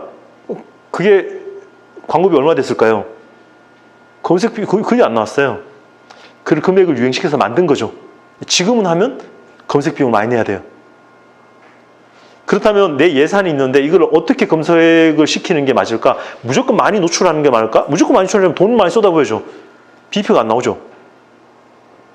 그런 것들이 있기 때문에 이 검색은 내가 어느 정도 선에서 어떤 걸 검색했을 때 나오게 하는 게 맞는 것인가에 대한 고민은 굉장히 많이 필요합니다. TV 다이라고 쪽팔려 하실 필요 없고, 그러니까 자기가 팔려고 하는 물건이 있다면 네이버에 데이터 랩이 있어요. 거기 들어가서 내가 하고자 하는 검색어가 얼마인지, 그러니까 이게 얼만큼 노출이 되는지 이런 것들을 보면은 그와 연관되어 있는 검색어들이 쭉 나오거든요. 그래서 자기한테 적절한 검색을 찾아내서 메인으로 광고를 쓰고 상품명에 넣어야 되고 상품 기술서에 녹여야 되고 해야 돼요. 되게 중요합니다. 검색은. 이제 첫 페이지에 있는데 질문 있으세요? 넘어갈게요. 이제부터 훅훅 지나갈 거예요. 이게 이 페이지는 그때 왜 만들었냐면 그분이 직접 홈페이지 쇼핑몰을 만들까요? 뭐 이런 이야기를 막 했었어요. 그래서 제가 하지 말라 그랬어요. 임대업으로 하시라고. 임대 쇼핑몰 만들라고. 그 이유는 뭐냐면 첫 번째는 자기가 직접 개별 홈페이지를 만들려면은 굉장히 규모가 돼서 그 안에 전문가들이나 어떤 뭐 카드사 수수료 문제라든가 그 다음에 제가 직접 하면은 아마 카드 수수료 엄청 내야 될 거예요. 제가. 근데 이제 뭐 예를 들어서 그런 임대형 뭐 카페24나 뭐 이런 데 쓰잖아요. 그럼 걔들이 이미 전체 총 금액에서 어느 정도 내고가 돼 있기 때문에 훨씬 나을 수도 있고 온라인상에 무슨 바이러스가 하나 떴다. 그리고 자체적으로 커버 못 하잖아요. 그런 것들도 마찬가지고요. 뭐 그런 어떤 핀테크 결제 수단의 변경들이 생길 때마다 제가 다 할 수가 없어요. 그 다음에 외부 쇼핑몰들과의 어떤 연계, 보안, 유지 보수 이런 것들이 문제가 되기 때문에 임대로 먼저 시작하면 좋겠다는 얘기예요. 이 안에 보면은 당연히 뭐 오픈마켓도 있고요, 뭐 전문몰도 있고요, 뭐 정규몰도 있고요. 그 다음에 뭐 이런 자사몰도 있고요. 이게 그런 쇼핑몰들의 타입들이 굉장히 많잖아요.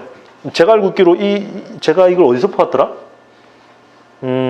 아마 고도몰도 이제 이런 고도몰이나 샵링커가 뭐 하는 데냐면은 여러분들이 쇼핑몰 지금 저희 회사가 한 25군데, 30군데 정도 쇼핑몰을 거래를 하고 있거든요. 근데 저희 직원들이 매일 아침에 상품 하나 올리려고 하더라도 거기 SCM을 직접 열어가지고 상품 하나 등록시키고 이렇게 하면 미칠 거잖아요. 매일 팔린 주문들을 직접 들어서 확인해가지고 엑셀에 다 모으는 것도 너무 답답한 일이고. 근데 저런 회사들은 그런 큰 쇼핑몰들과의 자료들을 호환할 수 있게끔 서비스하는 거예요. 그 가입해서 쇼핑몰 따다다닥 링크 클릭해가지고 업로딩 시키면 상품 눈이 동시에 되고 그에 대한 주문을 동시에 수집하고 배송 완료된 거나 아니면 Q&A나 이런 것들을 동시에 달아주고 하는 역할들을 하는 것들인데 여러분들이 온라인 그런 쇼핑몰들 거래하려면 꼭 필요한 그런 서비스들이에요. 샵링커, 고도몰, 뭐 카페24 이런 것들은 다 나중에 하시게 될 거예요. 넘어갈게요. 파레토 법칙이 나오죠. 파레토는 사람의 이름이고요. 17세기인가 18세기인가 뭐 이탈리아 사회학자 이름이에요. 그냥 쉽게 얘기해서 이건 워낙 많이 쓰는 얘기고 뭐 전략, 전술, 기업, 경영 이런 데도 많이 쓰는 얘기인데 그냥 쉽게 얘기해서 그거예요. 한 사람, 한 그 사회학자가 이탈리아의 한 지역에 뭐 이렇게 조사를 하다 보니까 통계 자료에서 이 지역의 80%의 부를 20%의 귀족과 아니면 상인들이 다 가지고 있네요. 근데 하다 보니까 굉장히 많은 그 사회의 법칙에 이게 적용이 되더라는 거예요. 예를 들면 이런 거죠. 우리 샵에 100개 제품이 있는데 우리 매출의 80%를 차지하는 거는 20개 제품이더라. 근데 그거는 항상 결품돼. 뭐 그런 것들. 아니면 한 개인으로 봤을 때 내 하루에 24시간이 있는데 자는 시간 빼고 남은 시간 중에 내 업무 효율이 가장 좋은 시간은 이거더라. 아니면 우리 조직에 몇 명이 있는데 그 중에서 실질적인 성과 내는 사람은 이런 사람들이더라. 여기서 나오는 것들이 이제 그거죠. 선택과 집중이라는 말이 나오기 시작해요. 그리고 이제 비부가 업무들을 줄여나가고 좀 더 선택을 해서 거기에 대해 집중해서 성과와 효율을 높여나가는 것들. 그러니까 여기서 20%의 인풋이 80%의 결과물을 아웃풋을 결정짓는다라는 뜻이에요. 20%의 노력이 80%. 당연히 이 20% 전도 집중함으로 인해 가지고 누수나 방치되는 것들을 줄여나가고 결과를 더 이렇게 하자. 이게 나오죠. 뭐 선택과 집중, 견제, 유지, 이렇게 확장, 전략적인 축소. 그러니까 당연히 안 되는 거는 줄여나가야 될 거고. 이런 것들 이렇게 하면 해가지고 하는데 이게 실은 오프라인이든 온라인이든 굉장히 중요한 컨셉이에요. 제가 매장에서 오프라인에서 근무를 할 때 공간이 있으면 항상 하는 게 그거였어요. 공간 효율을 따져요. 그러면 팔린 전체 제품들을 공간으로 나누는 거예요. 쫙. 이 제품 어디 있던 거지? 이 제품 어떤 거? 물론 제품으로도 나눠요. 상위 80% 제품, 상위 20% 제품 이런 것들을 하기도 하고 실제로 공간으로도 따지죠. 매장에 처음 들어왔는데 쇼윈도우 맨 앞에 있는 자리하고 저 구석에 처박혀 있는 자리하고 어떻게 땅의 가치가 같겠습니까? 그러면 맨 처음에 노출되는 곳, 고객 동선은 어떻게 되고 거기서 동선 끝에 있는 엔드매대는 어떻게 되고 여러분들이 마트에 가시면은 마트에 보면 렉들이 쫙 있잖아요. 그러면 렉 끝에는 항상 엔드매대가 있잖아요. 거기에는 어떤 제품이 깔려 있고 거기에서 매출은 어떻게 되고 이런 것들을 그런 공간 효율들을 계속 생각을 하고 정리하고 하는데 그것도 결국은 다 파레토의 법칙에 따라서 움직이는 거거든요. 이런 그런 효율적인 부분에서 굉장히 중요해요. 여러분들의 모든 사업들은 저걸로 한번 리뷰해 보실 필요가 있어요. 여러분들 개인의 경쟁력도 마찬가지예요. 나는 내 인간적인 경쟁력은 어떤데 나를 있게 하는 실질적인 대부분은 나의 경쟁력은 이거야 라는 것들 한번 냉정하게 생각해 보면 도움이 되실 거예요. 그런데 어느 날 롱테일의 법칙이 나오기 시작해요. 롱테일 말고 꼬리가 길죠. 이렇게 쭉.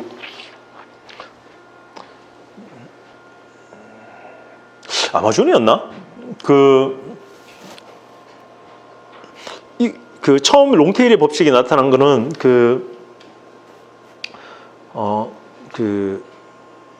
아마존 맞는 것 같아요.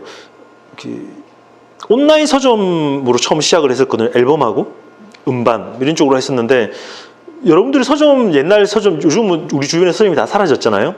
옛날 서점 가보면은 뭐가 있었어요? 처음 들어가면 월간지 있고, 베스트셀러 책 놓는 거 있고, 그 다음에, 주간지, TV 가이드 이런 것들 당연히 놓여 있고요. 신문 좀 놓여 있었고, 그 다음 애들 문제집, 학습지 이런 것들. 그런 것들이 실은 전체 다였죠.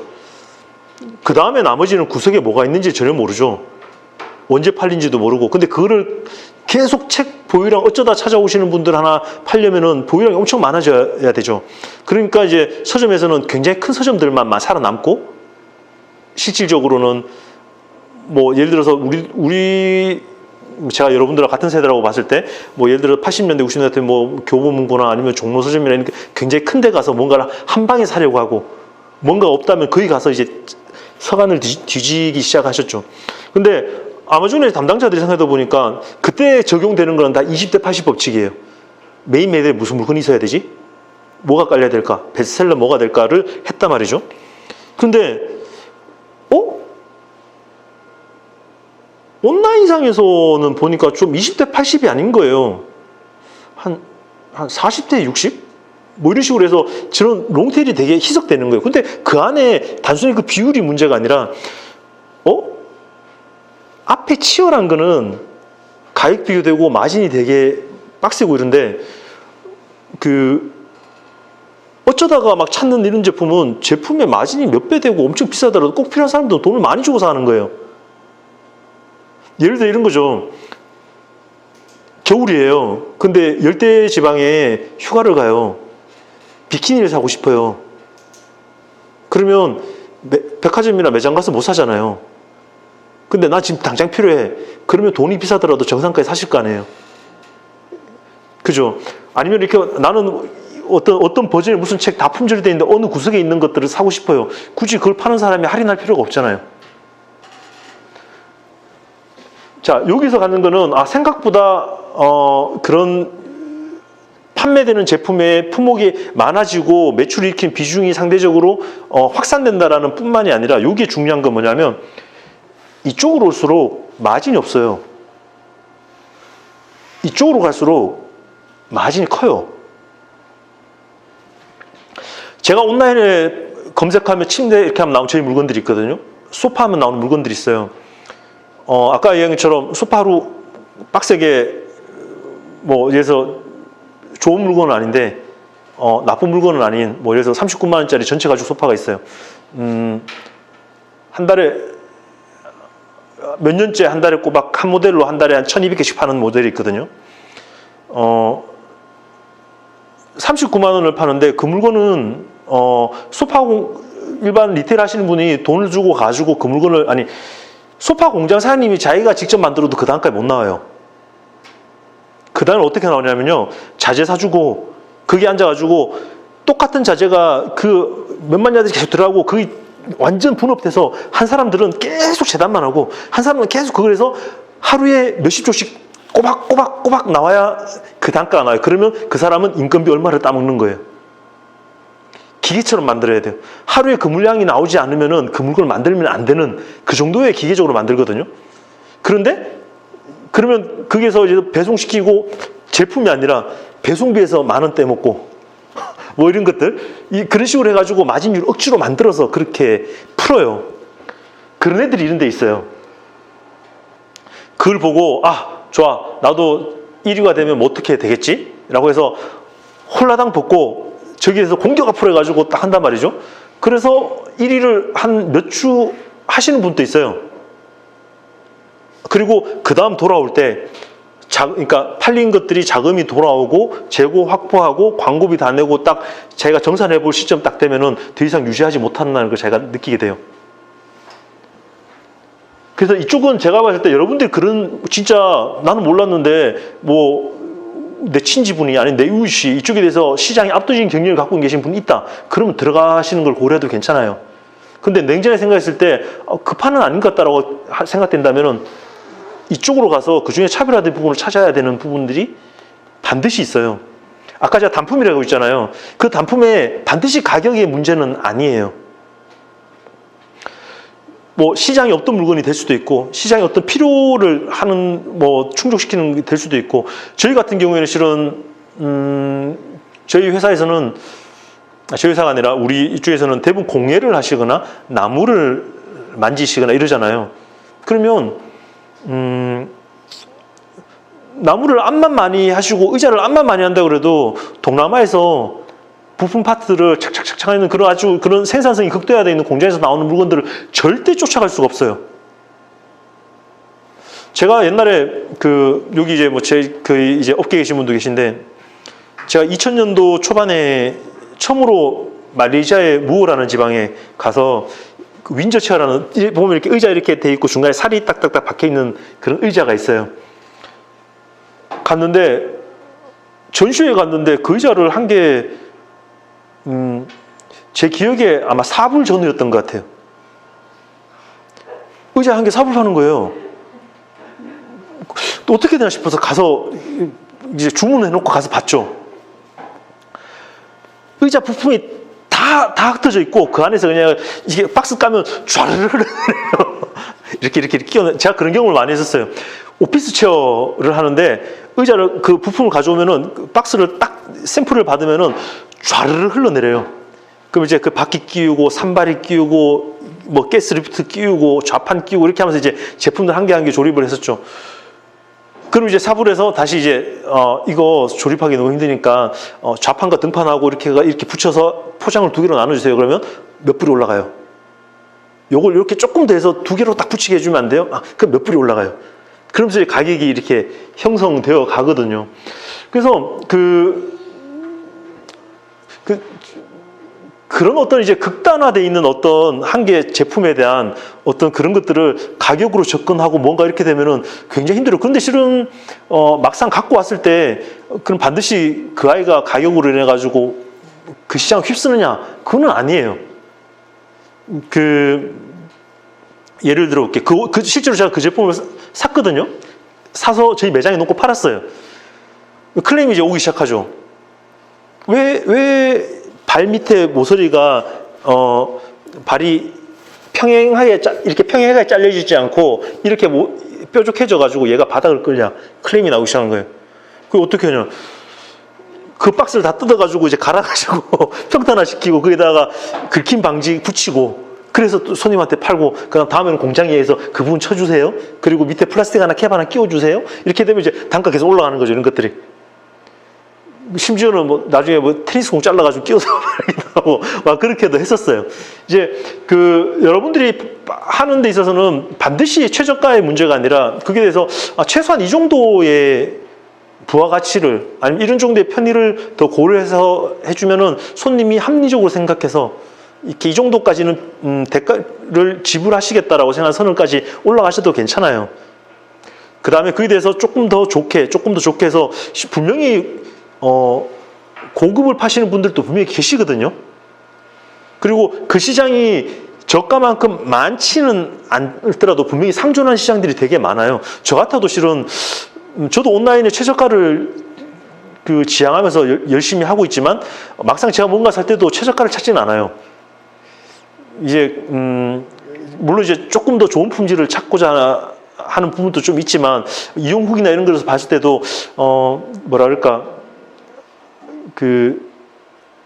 그런 나쁜 구매 경험을 안 당하려고 그래도 좀 이렇게 이용 후기 좀 좋고 안정적인 것들을 찾게 되거든요. 그때 생각보다 시장은 다양해요. 여러분들이 롱테일에서 여러분들이 어느 지점에 있는지를 먼저 정의하시고, 만약 제가 볼 땐 나무를 하시고 정성이 들어간 어떤 재화를 파시고자 한다면 훨씬 더 이쪽이 맞아요. 그렇다면 이 안에서 어떤 부분을 차별화할 것이고 어떤 부분을 장점을 할 것인가 잘 고민하셔야 되는데, 여기에 제가 한 가지 팁을 드릴게요. 아까 제가 검색하지 않으면 존재하지 않는다라고 이야기했었잖아요. 사람들은 결국 그 정보를 상품 기술서를 통해서 정한단 말이죠. 이해하고 받아들인단 말이죠. 그러면 여러분들이 이 중에서 내가 어떻게 차별해야지라고 고민하시잖아요. 그 고민이 컨텐츠예요. 내가 왜 이것을 선택했을까라는 것들을 컨텐츠로 녹여내셔야 돼요. 비용이 더 들어감에도 불구하고 내가 이것을 하게 된 이유, 그건 무슨 얘기냐면 손님이 해야 될 고민을 대신해 주는 거거든요. 그에 대한 이유를 나는 이래서 이렇게 했어요. 나는 이래서 이렇게 했어요. 나는 이렇게 했어요. 그래서 나는 이렇게 했어요. 라고 하면 그게 공감하는 사람이 생길 거예요. 그 사람은 그걸 구매하시는 거예요. 근데 난 이래서 이걸 했어요. 나는 그게 필요 없는데, 그러면 그 사람은 다른 시장으로 가는 거예요. 그 사람들을 다 만족시킬 수는 없거든요. 그래서 요즘은 보면 온라인상에서 동영상을 많이 하잖아요. 그 동영상은 아까 얘기했던 그 고민의 내용을 담아야 돼요. 왜 그것을 하게 됐는가에 대한 고민. 그래서 실은 메이킹 필름도 많이 만들잖아요. 그래서 동영상 뭘 찍을까? 내가 모니터 앞에서 이렇게 앉아가지고 계속 내가 이렇게 뭐 잘난 척을 해야 되나? 그게 아니라 실질적으로 여러분들은 이렇게 하게 된 이유, 요즘 보면 그런 거 나오잖아요. 뭘 만들 때 제 기억에 어떤 가구회사 그런 거예요. 그러니까 우리가 만든 거는 다 이유가 있다라고 이야기를 해요. 그래서 이 높이가 이거인 이유. 그러면 무선 청소기가 왔다 갔다 할 수 있는 높이를 만들기 위해서 이렇게 했어요. 소파의 뒤에 각도는 내가 여러 개 누워봤는데 몇 도 이상 이렇게 하려고 했어요. 이런 것들을 이유로 하면서 사람들이 실제로 그게 제일 편한지 잘 모르겠어요. 근데, 그런가? 애들이 고민을 많이 했구나, 최소한. 그러면서 그에 대해 신뢰를 부여한단 말이죠. 그래서 이쪽으로 들어가시면서 그에 대한 차별화에 대한 고민을 컨텐츠로 녹여서 여러분들이 그런 어떤 온라인에서의 마케팅 자원으로 활용하시는 게 되게 중요한 것 같아요. 그리고 그 고민들이 넘쳐나는 곳이 저는 여러분들의 블로그였으면 좋겠어요. 거기에 대한 컨텐츠를 대화와 정보를 나누고 하는 것들이 그런 카페였으면 좋겠고, 그래서 여러분들이 그런 온라인 체질화 시켜 나가는 것들이 되게 중요하다고 생각이 듭니다. 오, 시간이 엄청 되기 때문에 뒷장 안 할게요. 제가 뒤에 걸 읽어보시면 되는 것들이에요. 그런 제가 몇 가지만 재밌게 해볼게요. 여러분들한테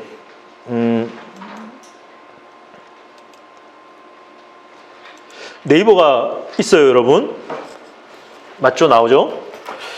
제가 꼭 여러분들한테 하시라고 확인하고 권해드리고 싶은 것은 네이버는 어쨌든 우리나라에서 제일 큰 그런 뭐 포털 겸 검색 엔진이잖아요.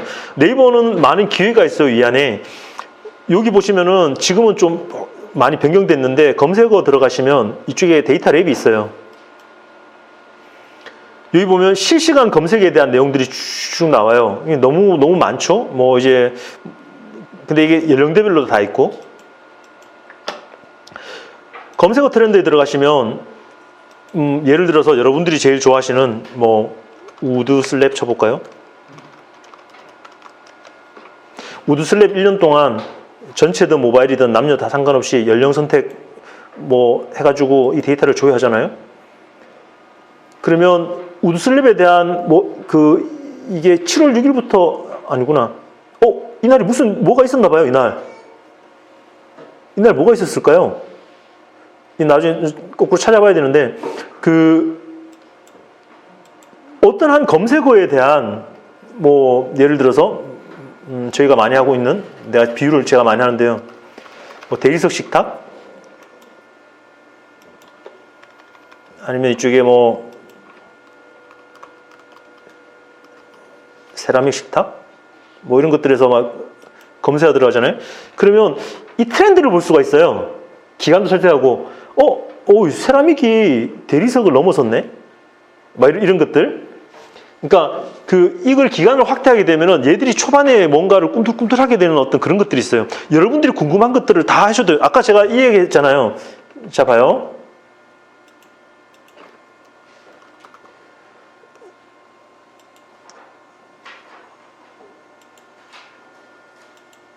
소파가 맞을까요? 아니면은 소파가 맞을까요? 소파가 높죠. 아까 제가 높다 그랬잖아요, 위에. 그러니까 여러분들이 팔려고 하는 재화와 서비스가 있다면은 손님들이 어떤 말로 검색하는지를 저걸로 다 보셔야 돼요.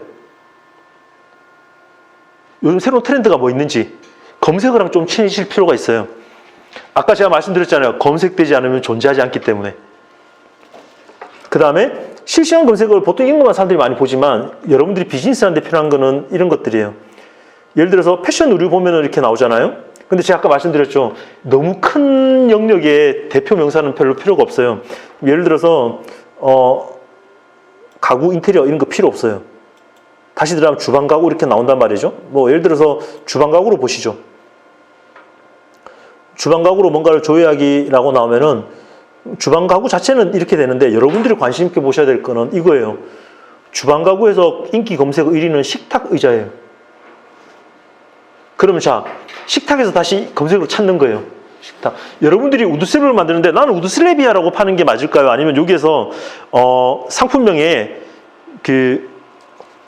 아일랜드 식탁 우드슬랩이라고 하면 어떨까요? 그러니까 아이템의 용도를 좀 더 명확히 좁게 만든다든지 이런 식으로 만들게 되면 검색에 다 걸리게 돼 있어요. 그런 것들이. 여기에 대해서 어떤 한 품목들에 대해서 여러분들이 팔고자 하는 아이템들을 다시 들어가 볼게요. 그러면 식탁 의자로 다시 들어가요. 식탁 의자로 들어가고 다시 여기에 대해서 식탁 세트, 식탁 테이블 뭐 이렇게 이런 것들이 보면은 점점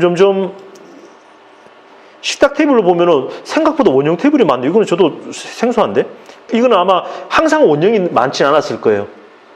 이 기간 동안 저희들도 최근에 원형 좀 많이 팔리는 부분이 있거든요. 뭐, 이케아 식탁, 우드슬랩은 6등에 있네요. 연령대별, 나이대별, 업소용 테이블 막 이런 것들 막 있잖아요. 저런 걸로 검색하는 사람도 되게 많아요. 상업적으로 쓰는 분도 많거든요. 사람들이 뭔가를 사는데 가정용으로만 쓰진 않아요. 가정용만큼 그런 어떤 그 상거래용으로도 많이 쓰시거든요. 비즈니스와 관련된 것들. 저는 여러분들이 최소한 비즈니스를 검색하시면서 이런 검색에 대한 상품명, 어떤 관련 연관돼 있는 것들을 많이 하시면 이게 진짜 도움이 많이 돼요. 이게. 그 다음에 쭉 내려가시면은 아까 말씀드린 것처럼 이런 것들은 이제 여러분들이 비즈니스를 하는데 필요한 것들은 실은 이 밑에 항목에 다 있어요. 뭐 비즈니스 광고, 검색 마케팅을 어떻게 하고요, 페이는 어떻게, 네이버 예약은 어떻게 되고요, 뭐 스마트 플레이스 자기 등록 어떻게 네이버 톡톡하고 이런 것들은 이 안에 각각의 비즈니스가 초등학생도 보면 알 수 있을 만한 설명이 다 되어 있습니다. 하나씩 하나씩 들어가 보시면 아마 도움이 많이 되실 거예요. 그 다음에 검색어는 들어가시고요. 그 다음에 여기 보면 뭐 스몰 비즈니스 관련돼서 보면은 뭐 여기 보면 네이버 페이, 네이버 예약, 클라우드 뭐 이것들은 일반적인 거고, 네이버 쇼핑, 네이버 검색 마케팅 이쪽에 가면은 그 다음에 그 뭐 쇼핑 박스, 디스플레이 광고 이런 것들은 네이버의 어느 구석에 있는, 아까 제가 뭐 데이터랩 이런 것처럼 각각의 어떤 의미, 뭐 어떤 용도 이런 것들이 다 정보가 얘들이 전하고 싶은 모든 정보가 다 있어요. 그래서 하나씩 하나씩 찾아보시고, 네이버 디스플레이 광고는 우린 이런 광고를 해요. 아까 제가 검색과 노출 이야기했었잖아요. 노출하려면 이런 공간이 있구나, 저런 공간이 있구나 하시는데 아마 도움이 되실 겁니다.